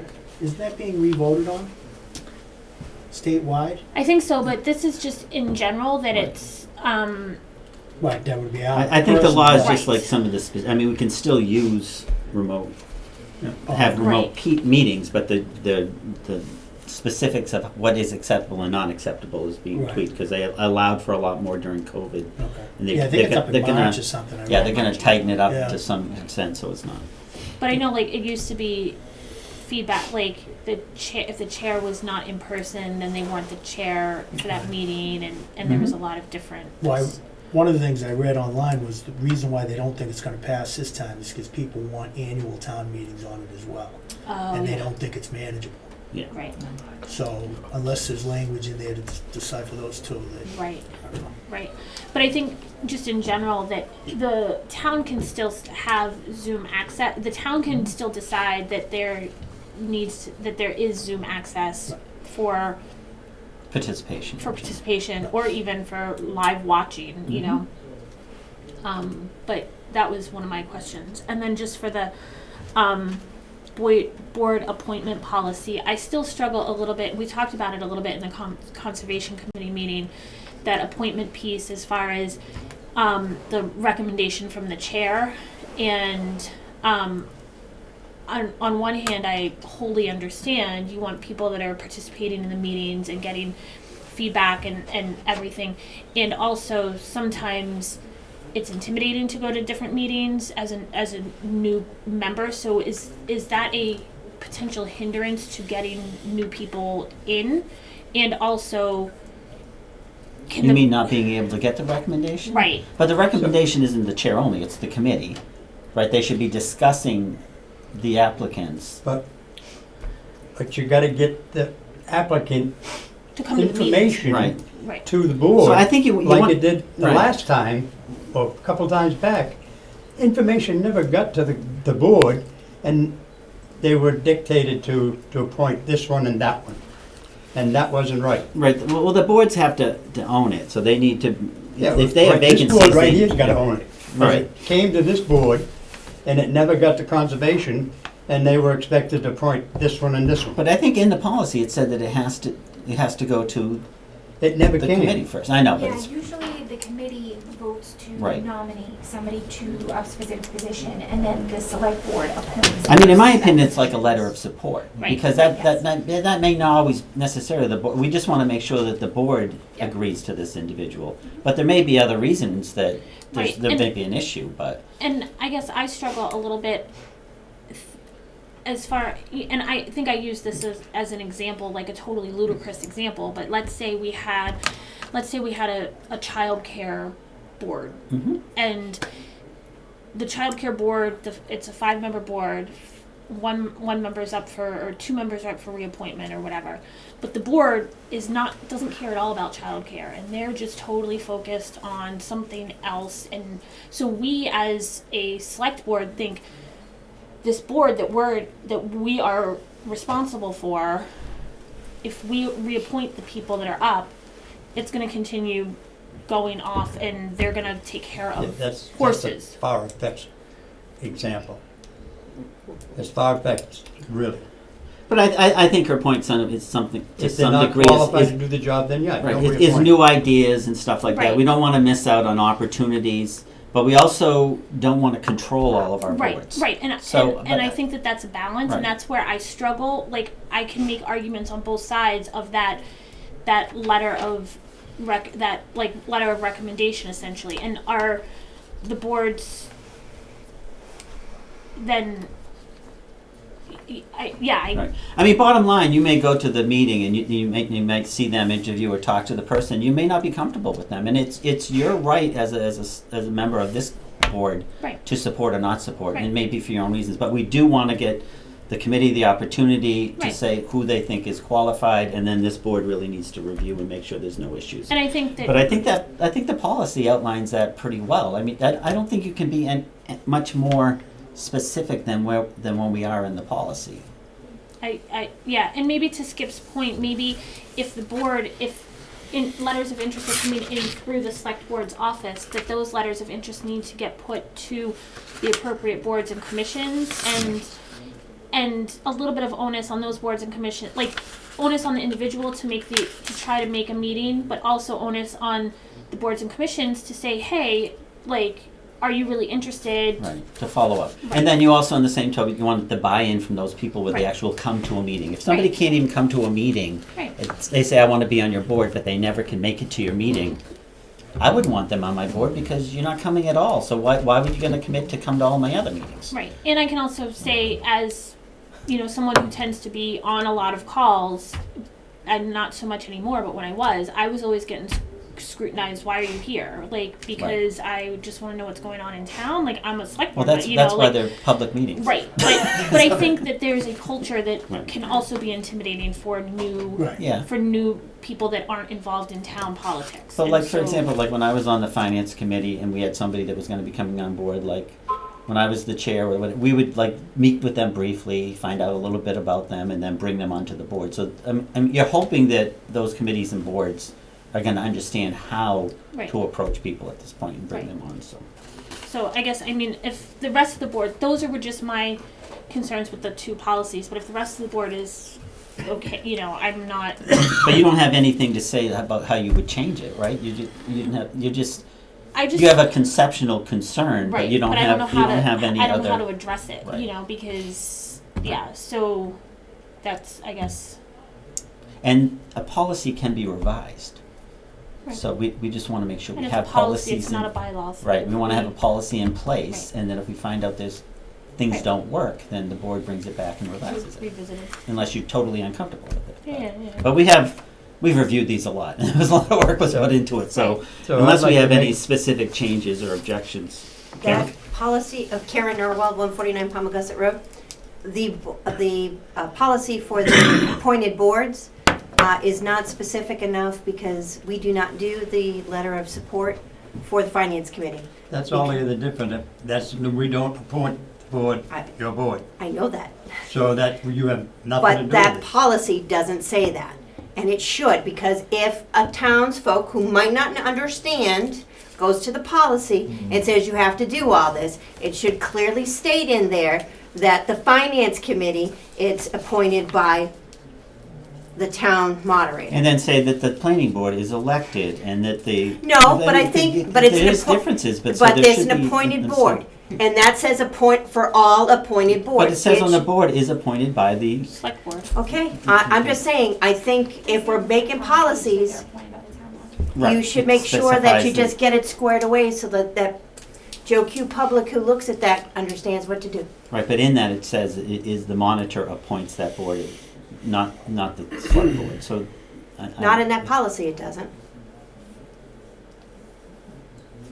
So the policy, I think, says, I don't have that, I had looked at it before, I don't have it in front of me right now, that it's the select board appointments. And Right. so, but it doesn't specify that FinCom is not a select board like, we all know, and it's in the bylaws, and it's on the web pages, but in the policy, it's not. Because if I'm new to town and want to get involved, you're going to look at that and then it's in touch with the remote participation. Why wouldn't we do the bylaw subcommittee and RDIC? Because both of those are two very important committees as well in town that should be televised, put on YouTube, all of that, so that we'd have that information. Because I know the bylaw subcommittee meets at 1 o'clock in the afternoon, and I would say most of us can't make those meetings. Right, but they're still open meetings, and you. But they're not on YouTube. Right, but you. I don't think they're But recorded. cable's gonna have to have the ability to film all those too. But if you do a Zoom, you can record it. Right, but they have to set it up, no? Is someone allowed to do that? That's what I'm saying. I don't know if they have the They don't have staffing to set staffing. up Zoom for No. those meetings during the day. Okay, so I guess, I'm just saying that you're expecting finance committee to have it, and in order for us to have it in the room, I have to bring an extra computer But I so think that we can see finance who's on. committee is at another standard. I mean, No, the finance- bylaws are just as important as what the finance committee is doing, because it's going to change. I'm not talking the about way- bylaws, I'm talking about committees and The the bylaw public being able subcommittee- to have access to that itself. We just have to vote no on all Huh? We can have the meetings in here, so she doesn't have to bring her computer too. What, to have the bylaw committees in No, here? no, no, so like, she was saying about the Zoom with her computer. Right. So she brings her computer, we have the Zoom in the Calkins room, but this room doesn't require the computer, if you do the Zoom, so that's an option as well. But is this room not available when you typically are having your meetings? My group prefers a Calkins room. Well, but if you have a concern about it being on TV, you can come in here and it won't be an issue. I'm just saying, why can't we do this as in other important boards? I think RDIC is a very important board. I think that is something that maybe more people would have understood what was going on. And I think the bylaw But subcommittee. RDIC is recorded. But it's not on the list of, on this policy. I was gonna say, the policy lists, and forgive me, Karen, I don't know if you have it in front of you. It's select board, it's FinCom, it's planning board, it's conservation. That's it. And I think it was just only those 4 that are required to have Zoom. And that was one of my questions to the board was, is there value in having thoughts and conversation about what other boards and commissions could potentially or should potentially have The other a Zoom boards have requirement? the choice. Finance committee doesn't have that choice. And I know even We would have often- chosen it anyway, but we don't have that choice. And I know often even like CIPC is not even it's not even recorded or televised. So if we don't have minutes, and we don't know what has been decided until sometimes after town meeting, depending on how the communication goes. So I think that was my question after the last meeting when I brought up about the consideration for other boards and commissions to have a requirement. I think there's 2 parts to this. I think one part is a bigger picture of all boards being responsible for having some sort of recording or accurate minutes that are regularly approved so that there's some sort of transcript. I think the challenge with some of the boards and commissions is where they meet. And if there isn't a meeting space available here in the library to get that remote accessibility, say in like the annex room or in the wood studio, it's not possible to do it that way. So I don't know if Peter was doing that based on where these smaller boards tend to meet. Right, because we don't want to hamper their ability to, it's tough to find space and to meet as it is. I don't want to speak on his behalf, and I don't know if he can hear us right now, because he's the one that drafted the policy. But I think his intention was to hit on the biggest boards that have the most impact to the community, to have that remote Zoom option, which I don't see the harm in that. Of offering that for Right, and that list can be expanded. It doesn't change the policy, it's just the list. Yeah, it's not limit, I don't know the word I want to say, but it's not inhibitive to just those 4. It just specifies that those are a definite must.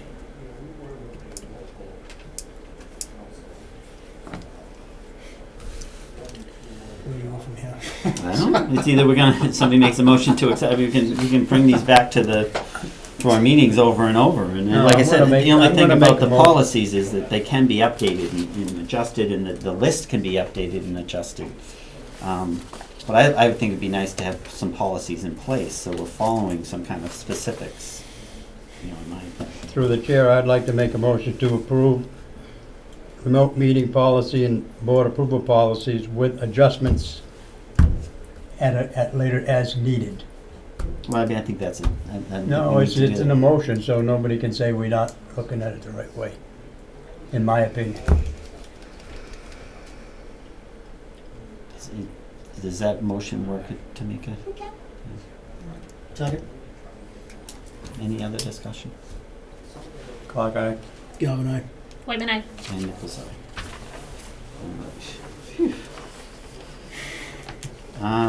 Board organization until May election. So Carol, like the letter was read at the last meeting. She has some commitments that she obviously has to attend to. In that, she's basically was stepping down as chair, but we don't really at this time don't know how long she's going to be gone. We're looking at elections in like 4 months. We're looking at hiring a TA. We're looking at budgets. We're looking at Some big things. in my opinion, I just say thank you for the letter. Put it on pause. She's still. Can you explain her what she's able to do currently while she's away? So she has the ability to. You had said review certain things and vote on certain things as well. Yeah, so as long as she either watches a meeting, she can vote on a matter that was discussed at one meeting, but a motion is made until a subsequent meeting. It's called the Mullins Rule. There's a form that she signs with the town clerk that certifies that she watched the meeting or read the meeting minutes, and then she can vote on them. So she is still an active member of the board, so everything with that stays the same. It's just where she's located right now with the time difference. She might not always be able to attend these meetings live, but she is still available via email. She is still being included in all of the communications that we've had. Through the chair, but you haven't talked to her, right? I have not. However, we did receive an email late today from her. Okay. Which is, the first time I've heard from her. And it was related to some of the agenda stuff that I had sent out. Okay. Yeah, let me start by saying my heart goes out to whatever's going on. I wish her nothing but the best. So her intentions are to stay on the board? Those are her intentions? That's what her letter said, is that she wanted to remain a member of the board, but wanted to step down as chair. And I think that her reasoning for stepping it because she's just not going to be here physically right now. Yeah. We have a vice chair, co-chair, whatever, can take her place till she gets back here, in my opinion. I don't think we need to be reorganized. I think we should leave it like it is. I was going to say, I wasn't a fan of reorganizing for No. 3 or 4 months Well, when I'd we're like- gonna. And that's not that I want, because I was glad to not be chair last year. But I certainly, I don't want to No. upset things anymore. I want to get on with the town administrator thing, the budget and things. And fortunately, if Carol is able to participate, then if there's any ties or issue, at least we have alternatives, so we're not like stalemate kind of on everything. So all the she time. would vote by mail? Is that what it is? No, so what it is, she would, if she's gonna vote, she has to participate in that meeting. But in order to be able to do that, she would have to watch any prior meetings that discussed that particular topic. So if it was Oh, kind of okay. like a But she has to be bowling with topic, us actually she just has to- on Zoom. Exactly, she Okay. has to participate live either on Zoom or, I was gonna say in person, but that was. Right, but just she has to be part of the She meeting, has whether to it's be 3 part of it. a.m. over there or not, or whatever time, she has to be a Exactly. part of the meeting. And Okay, I'm really that- hoping that she'll be able to, at least through the town administrator process, be able to Absolutely. participate in other major issues that we have going on. Absolutely. But I thought, and I don't want to. It's just based on the reading of the letter. I thought part of the reason also she was wanted to step down as chair was just the physical time difference, but also the amount of time that she may not be able to be as active of a. She doesn't know what her time frame is Right. gonna be. Right. So give her a break. So That's- but so she doesn't want to be responsible for running the meetings right now, Right, which right. she's not here to run the meetings. Right. So that's why we have vice chairs, co-chairs, whatever. Right, So when you were she's nominated absent. vice chair, so you But, step in, right? that's I all just, it like I is. said, it's such a short window Acting that, that's fine if there's a big issue, but I really want to try to move, and we're not moving very quick tonight. But there's gonna be a lot of moving parts in town. Yeah, it's just an awful lot going on. I really want to, like I said, the town administrator piece is huge, and obviously, we're going to be in town meeting before you know it, and a budget's going to have to be established and everything else. So I'm hoping that we can move through some of these. So just kind of so as far as inviting Attorney Kopelman, I'm hoping to try to bring people in.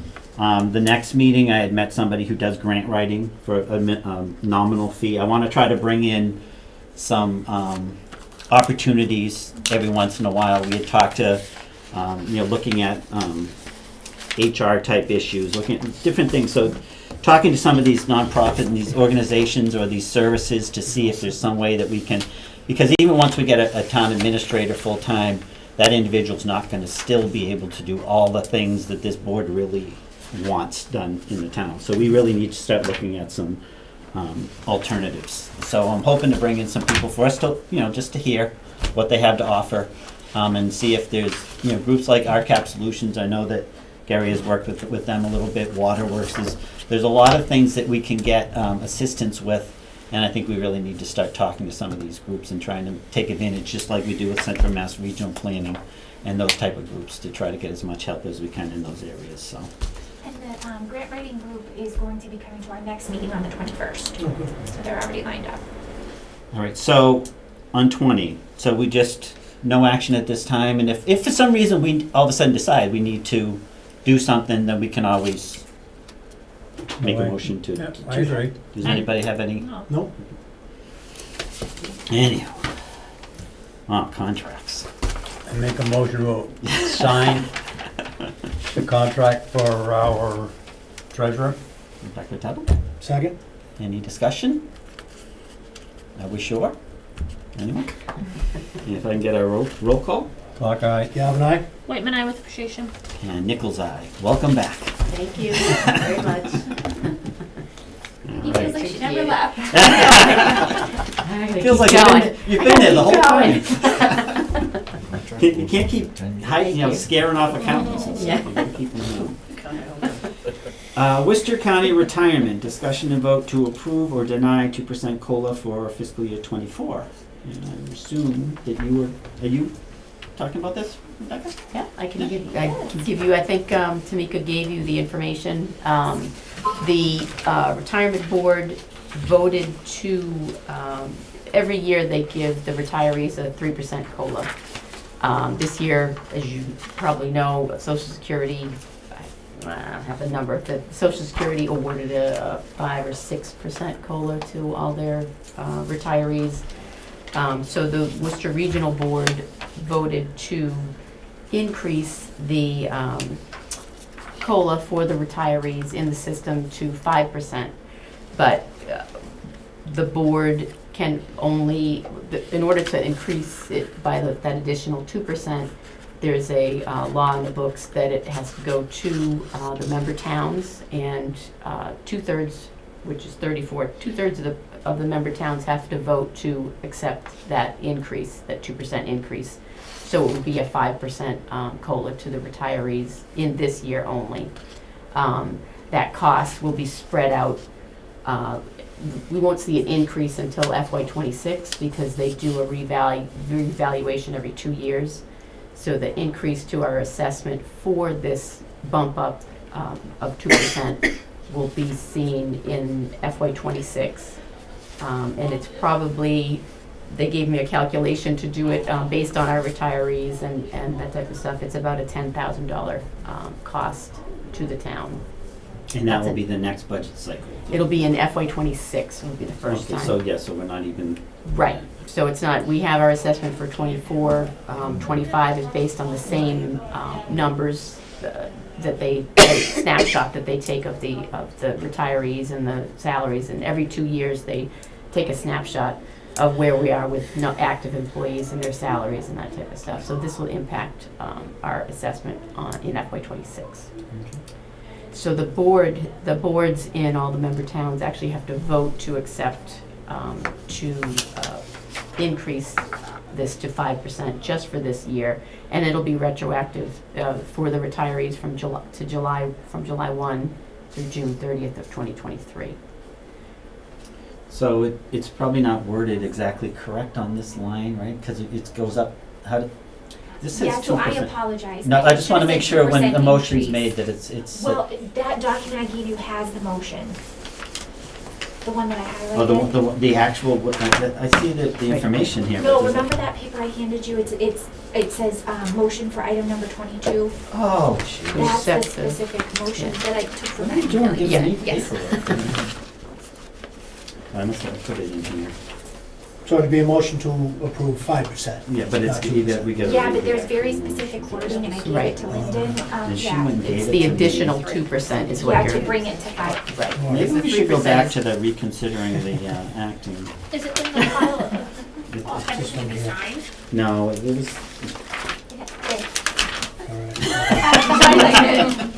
it's in your hands. Yep, so, hold on, so to accept the provisions, so I make a motion and then read this? Yeah, I'd like to make a motion to accept the provisions of chapter 269 of the Acts of 2022, which consistent with the Worcester Regional Retirement Board's December 20th, 2022 vote, which will provide an additional 2% cost of living increase for eligible Worcester Regional Retirement System retirees, retroactive to July 1, 2022. Second. All right, roll call. Clock eye. Galvin, aye. Whitman, aye. And Nichols on. Thank you. All right. Home rule petition for special legislation, board to sign and approve special town meeting. So do you guys remember, this is the one that passed at town meeting regarding to the special legislation for the board Oh. changing from 3 to 5 members. Yep. I had just been waiting for town council to get the document to me. We've received it. Once you guys sign it, I will be sending it to Senator Goby and Representative Ferguson, and they are going to take it to the legislature on our behalf. The process is likely going to take about a year before it goes through the whole thing. So do we just, do we have to make a motion to sign it, or Just we make just a sign it? motion to sign it because you already made a motion Right. previously To do regarding it, this yeah. specific thing, Okay. yes. So do I have a motion to? To, what, sign the letter to Ferguson and Goby? Yes. Second. Sorry. No, that's it. Clock eye. All right. Galvin, aye. Whitman, aye. And Nichols on. If not, two of you are going home. I'm the acting chairman, I can't go. All right. And then Leah's going to give us an update on all the things that she learned at the MMA annual conference. I'll be really quick. I went to the MMA and I attended there were 3 workshop sessions. I attended 3 different sessions. The first one was an update to municipal law. I picked the ones that gave us Maya credit. So to try to reduce, it was just one person going, so it's not a lot, but I don't know how they manage it. An update to municipal law. A lot of the focus this year surrounding municipal law was about the Shirtlift case that went to the Supreme Court. That's the flag flying case at Boston City Hall. And it really brought into light most especially towns, but a lot of cities don't have any sort of policy or anything about flags, signs, banners, anything, and kind of the need to have something crafted well, especially kind of in light of the drama that happened with the 300th committee or the 300th banners over the summer, and everything. I know we have a sign, electronic sign policy, and we don't have a lot of other flagpoles apart from an American flagpole. I know Nancy had been talking about adding poles at the senior center. So I think there's some, I think the MMA, I can look to Mika and send to you some policies and kind of what to look for to make sure that the bases are covered. However the board, whether it's only American flags and even like the lights for the front of Community Hall that we had talked about, how they switch and everything, so trying to encompass all of that. Then I went to a how to cultivate effective manager board relationships for town administrator, town managers, and boards. They really focused on having clear and open communication and goal setting, including like intentional goal setting and tracking the evaluations and everything, and just that it really needs to be about the communication piece. The board as a unit and also the board as individuals, and how best to communicate with individual board members and how individual board members communicate with an administrator or manager. A lot of it was focused on communities that are larger and have a lot more staff and everything, and just how having board members kind of always in town halls and the perception that even if you're just stopping in to say hi or whatever, there's still a perception that it's a priority, so they need to drop everything and do that. And going through the administrator manager, because they should be the ones managing the departments and everything. So not going directly to a department head or an employee, but asking the administrator to manage that for information, time, projects, whatever. Do you know if they offer that? Like, you know how they'll do courses in towns? Do they offer something like that? They'd come out and work with it and do some kind of training with our boards? They definitely will. There were a number of, so I can reach out to the MMA directly and see if what they offer. You know, there's companies that will gladly do it, Yeah. but as far as just kind of, Even if we get it like at a discounted rate, or Right. something, I think that would be really beneficial Right. to this town. I think we need some Right. little, some new right.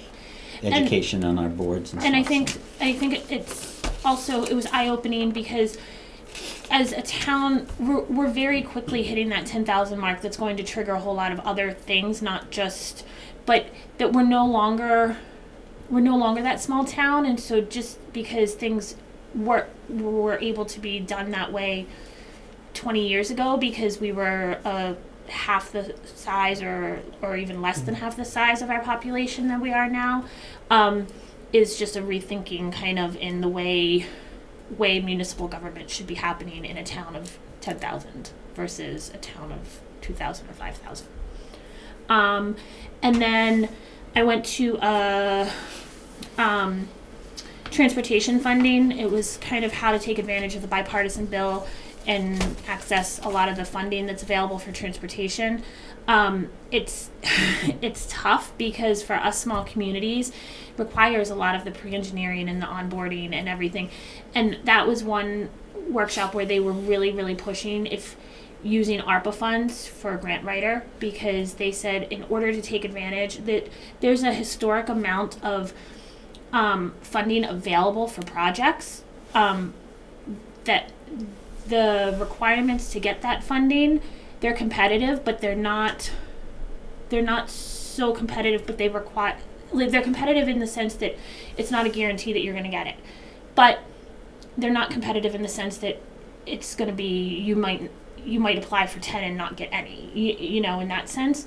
But they require the pre-engineering, they require design, they require, the requirements are that you're making an investment into doing it and that you're going to actually do it. Mm-hmm. So in order to have that and also then manage all the reporting requirements and everything, they were really encouraging, if at all possible, they kept saying ARPA money, but finding a way to hire a grant writer, grant manager to get in and help, because they can manage the different projects, what could fit under what umbrella, and cohesive packages. Maybe this piece of a project falls under here, but we can do this other piece that ties it together under something else.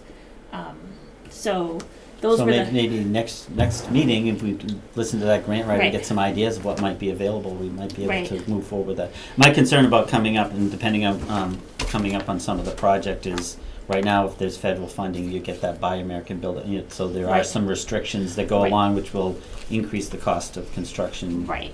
depending on the funding avenue. So Right. that's something that I think we should be mindful of, mindful of, yeah. Right, yeah. But they, you know, and just, they kept reiterating about the kind of unprecedented amount of funding that's available at the state and federal levels, both. And so to not, you know, the more time we waste by not doing anything, the more money is just going by us without even. Well, other thing as catching a that. caution, I don't know for a fact, but there is always the potential of them pulling away what funding we have. So I think we need to be mindful to make sure we're monitoring what funds we have to not lose them if for some reason any legislation goes through and they pull back any leftover funds and stuff. So we need to really kind of be paying attention to what we're doing with that money and make sure we use it to our advantage while we still have the ability to use Lose it. it or lose it, yeah. Right, and prioritize things that can maybe not have a 3 or 5 year project life, Right. but that can have a shorter project life, that there's, But if we had some really big projects and stuff, the engineering piece and architect's plan, that kind of stuff, if we can get money and get that stuff done, right, because once you have that, then you can start seeking funding for those type of projects. But the toughest thing is the startup is the money to seed get money those to kind get of. that, right. So we need to, I think we really need to look at that sooner than later, of like what we really, I you know, agree. projects we want to go forward with to And- take advantage of that. And I think to your point, Lyndon, we definitely should be doing that, and also not just willy-nilly getting engineering, architecture work done for anything, like actually things that we plan to follow through with, rather Even than with having like some of the stuff. stuff on the town hall we already looked at and stuff like that. We Right. probably should look at that quickly and say, okay, what can we do? Right, And is this the best way we can spend this money? Right. And do some investments right, before but I it's- know that there's also been projects that we've done some work and then gotten a quote for how much it's gonna cost, and it's just essentially been tossed in a bin, because Yeah. we're like, there's no way that we can afford that, but if there's money available to do it, Yeah. then, and having someone that can be more mindful of all the pieces of Yeah. it would be Well, helpful. now's the time to look, because not that, you know, we obviously sold that property, we don't want Right. to spend the money, but how can that we reinvest that in our, in the community? And then we have some funds, things that will start to come off the books soon, right? Right, the debt is The kind debt of is gonna start coming ratcheting off, so down quite a bit. Now is the Right, time, it's capacity. crucial for us to really plan on getting those upfront architectural, engineering and all that stuff, looking at what's the debt, how the debt's gonna come off, that's gonna give us more ability to invest, Right. and how to invest in economic development with whatever they're doing with the money that brings in and stuff like that. Right. So this is like a crucial time. So we need to get a good town administrator, Right. if you guys do your reviews right this time. No, I'm just kidding. Complete Um, streets too. I'm sorry? Complete streets Right. Yeah. from the. We're talking about the whole heights- thing, Dick. Yeah, the heights all the way out here by the schools, you know, because if you're gonna have senior housing, Right. Well, and, you know, and Now's that's the time great to do because it. it's not gonna add burdensome to the school, but those people are gonna age in place, and there's a lot that seniors need that that people, but that the director didn't bother to show up to tell us about, but we need to be mindful of that because they're young seniors, they're, 55, but, that's a kid.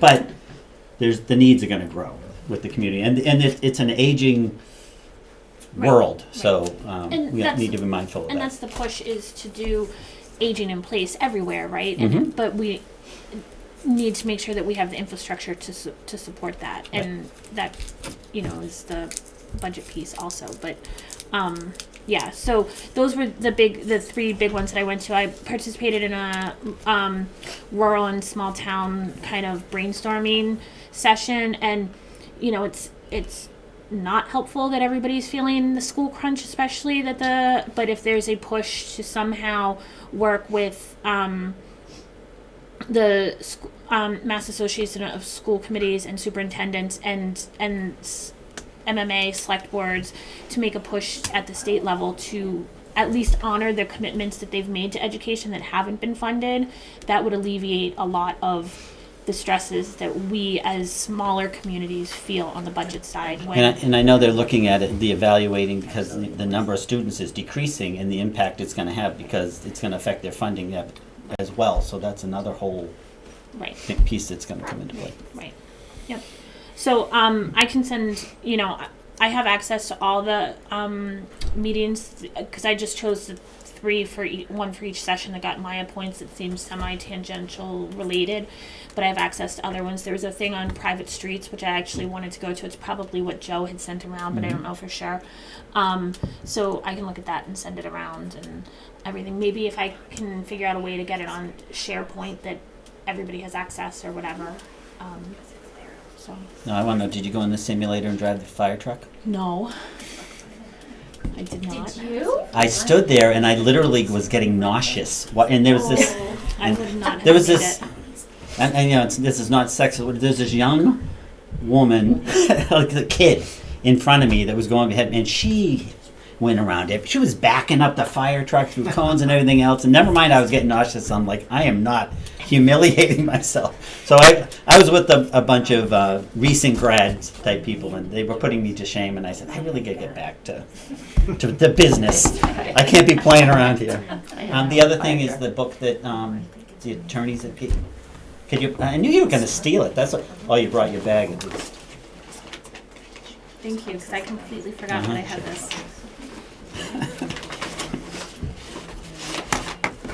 This is everything, right, to sign? No, we still We've got a have couple more things So, we gotta do. things, yeah. KP Law put together a pictorial celebration of Massachusetts, and it's 351 cities and towns, and it's signed by the photographer to the town of Rutland, and it's just pictures of the town halls. Let me see if I can find Rutland real quick. It's like a little chronicle thing, kind of in the book form, right? Yeah, so Rutland is there. Yeah, you can see it. So I'll give it to you. Do we think we want to put it in town hall or put it in the library? So that so it's controlled, so nobody walks away with it. Do you think? Library would be better. Good idea. Give it to Harry. Yeah, just so that somebody can monitor that it's. Don't you think? Okay. Yeah. Yeah. Good idea. Yeah. Good idea. Um. Thank you for reminding me about that. So that's it. Yeah. All right. Well, thank you for that. Appreciate it. Did you gonna do something with this tonight? What is it? I think it should be something that. Oh, is this? Oh no, I'm gonna mention that. Is this the Okay, the letter that's all that we're that gonna Dick sign. sent? Yeah. Yeah. Well, I was gonna do that under correspondence. Oh, all right. Is that okay? All right. So The last one I put that on there because Gary had reached out to John Petrin to inquire about how many candidates they had. And he wasn't specific with a number, he just said that they had several. And he said it's gonna take him probably the rest of the month of February to go through the screening process and background checks. So he's looking at early March to bring them to the board for final interviews. So while I had you guys all together, I was wondering if we could kind of maybe throw out a few dates that work for everybody so that when he reaches out, I can say, you know, this is what we're looking at. okay. I think in the past we had done it on the off Mondays. Yeah. Yeah, whatever I mean, I works think for that- you guys is fine. I mean, I think that probably makes for me it's easier for me to remember because I never. Monday the Yeah, that's the 13th. off Monday. Yeah. Yeah. Does that seem to be? Yeah. I sometimes have school committee on the off Mondays, but if I just tell them that I have a meeting that day, then they won't. You know. And did they say anything about timing and stuff? So doing like 6 o'clock and stuff, I assume would probably be reasonable. Yeah, he didn't specify that, but I can certainly tell him that. And Because I they'll think bring- they'll work with what's. And they'll bring the top 3. That's Is that it. what we in real interview them? That's what I'm understanding is gonna be the process. And will we? We should have questions. Right. Yeah. Yeah. Well, they helped. They said they were gonna help provide us with questions and stuff. Yeah. Will we have the names prior to that so we would? I don't know, we've reached out and we haven't gotten any information back from them, other than what I just shared with you. So I don't know how much they're going to provide ahead of time. Can you just get a little bit more background on how we're gonna work the questions and if we would Sure. be, if the board at least would be privy to who we're gonna interview just prior to it, just so that we Yeah. know, because. We're not gonna have their criteria, why the qualifications, so we can read, see what Right, they're all yeah, about. yeah, we're gonna want some information on who we're doing it. I Absolutely. mean, Definitely. Right, we wanna do it different this We time. wanna know a week or two ahead We of wanna time, be not well informed as The night much as before, possible. or 2 hours before the So day do meeting. you mind just getting a little bit more of an outline No, of not exactly at all. how they structure it, what they'll provide to us, and Absolutely. that'd be great. And then we'll just put it down for tentatively as the 13th, everybody thinks that's fine. And can you just let Carol know if for some reason she's able to Yes, oh, participate in that? Yep. All right, anything else on that? No, that was it. All right, yeah, so Dick had sent us a letter. Now, is there a deadline on that letter? That letter looks shorter than what I thought I read. About the watershed? Oh, no, about the, oh no, which one are we talking about? The watershed? GCI, right? Yeah, the letter you sent Yeah, today. GCI. Oh, yes. Yeah, DC, you're talking about the Ware River watershed. yes. Yes. Yeah. You sent us the letter today. Yes. This is your time. All I know is that tomorrow night, we have our meeting with not only you people at 6, but 7 in the big room. Yeah. And the deadline is the end of February. And I feel that it'd be nice if the select board would write up something about trying to keep the prison camp open and, to me, it's really not to be shut down. Right. And I understand the significance and the importance. Did you rewrite this letter? No, the letter I took exactly what he said. Okay, it seemed longer when I read it. It just seemed really boring. No, this is for. It came from the select board in Paxton. Paxton. Yeah, so It's the Ware River watershed, so it's. Did you get to read the letter? I just have it pulled Oh, up right okay. now. It's the Ware River watershed, so it's Right. all, like all the- access. It's like all the dirt roads that they yeah. close Yeah. during the winter. I Did you think- get to see Yeah, that? I did read it, yeah. And I think it's similar to, they tried this a couple years ago, right? Yeah. And Yes. Yep. there was a big, I think Jeff was still here and led a big, Big, Yes, Big, the big push. Yeah. big push to keep the gates gates open open. on the place, keep it open, not year round, because we like it closed in the wintertime. right. But allow people to enjoy the prison camp, So the whole and thing. I mean, I 100% support it. It's The only thing I had a little 26 question on, there so- was something about the mental well-being. The wording of something seemed a little off to me. I can't remember something about the. Not having this resource will have a negative impact on the mental and physical health of the people of our town. So just not being able to go in and enjoy the open space that, for wildlife observation, recreational, and historical purposes. And I know some of the argument was being able to access it with vehicles was an accessibility concern, that people who aren't necessarily mobile or able to walk distances could still drive in and park and bless you and Like I said, I 100% agree Yeah. to it. I just, with the wording a little bit, I mean, it's just kind of the mental health of, I just you think that's an appropriate way to, I mean, I understand the concept. I think it's appropriate. You get to be old like me and some of these other people, like the one sitting in the corner down there, he's getting old like me. So if we start walking you around there, you're gonna be a little Yeah, bit more you're gonna stable? But I think I'm back in the prison days. I mean, all right, so, I make a motion, we sign. Second? any other discussion?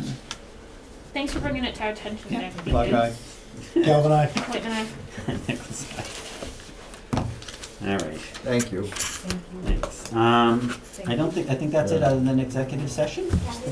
So, we are going to, The only We're one gonna adjourn, is, we're gonna this adjourn one to is executive for session the- for reason number no. 2, and we're one also I going didn't to sign adjourn there, from so- executive okay, session. so we will not be coming back into session after executive session. So if I can get a motion to adjourn into executive session, only to close after executive session? Yeah. so moved. Second? All right, roll call, Black eye. Galvin, aye. Whitman, aye. and Nichols on.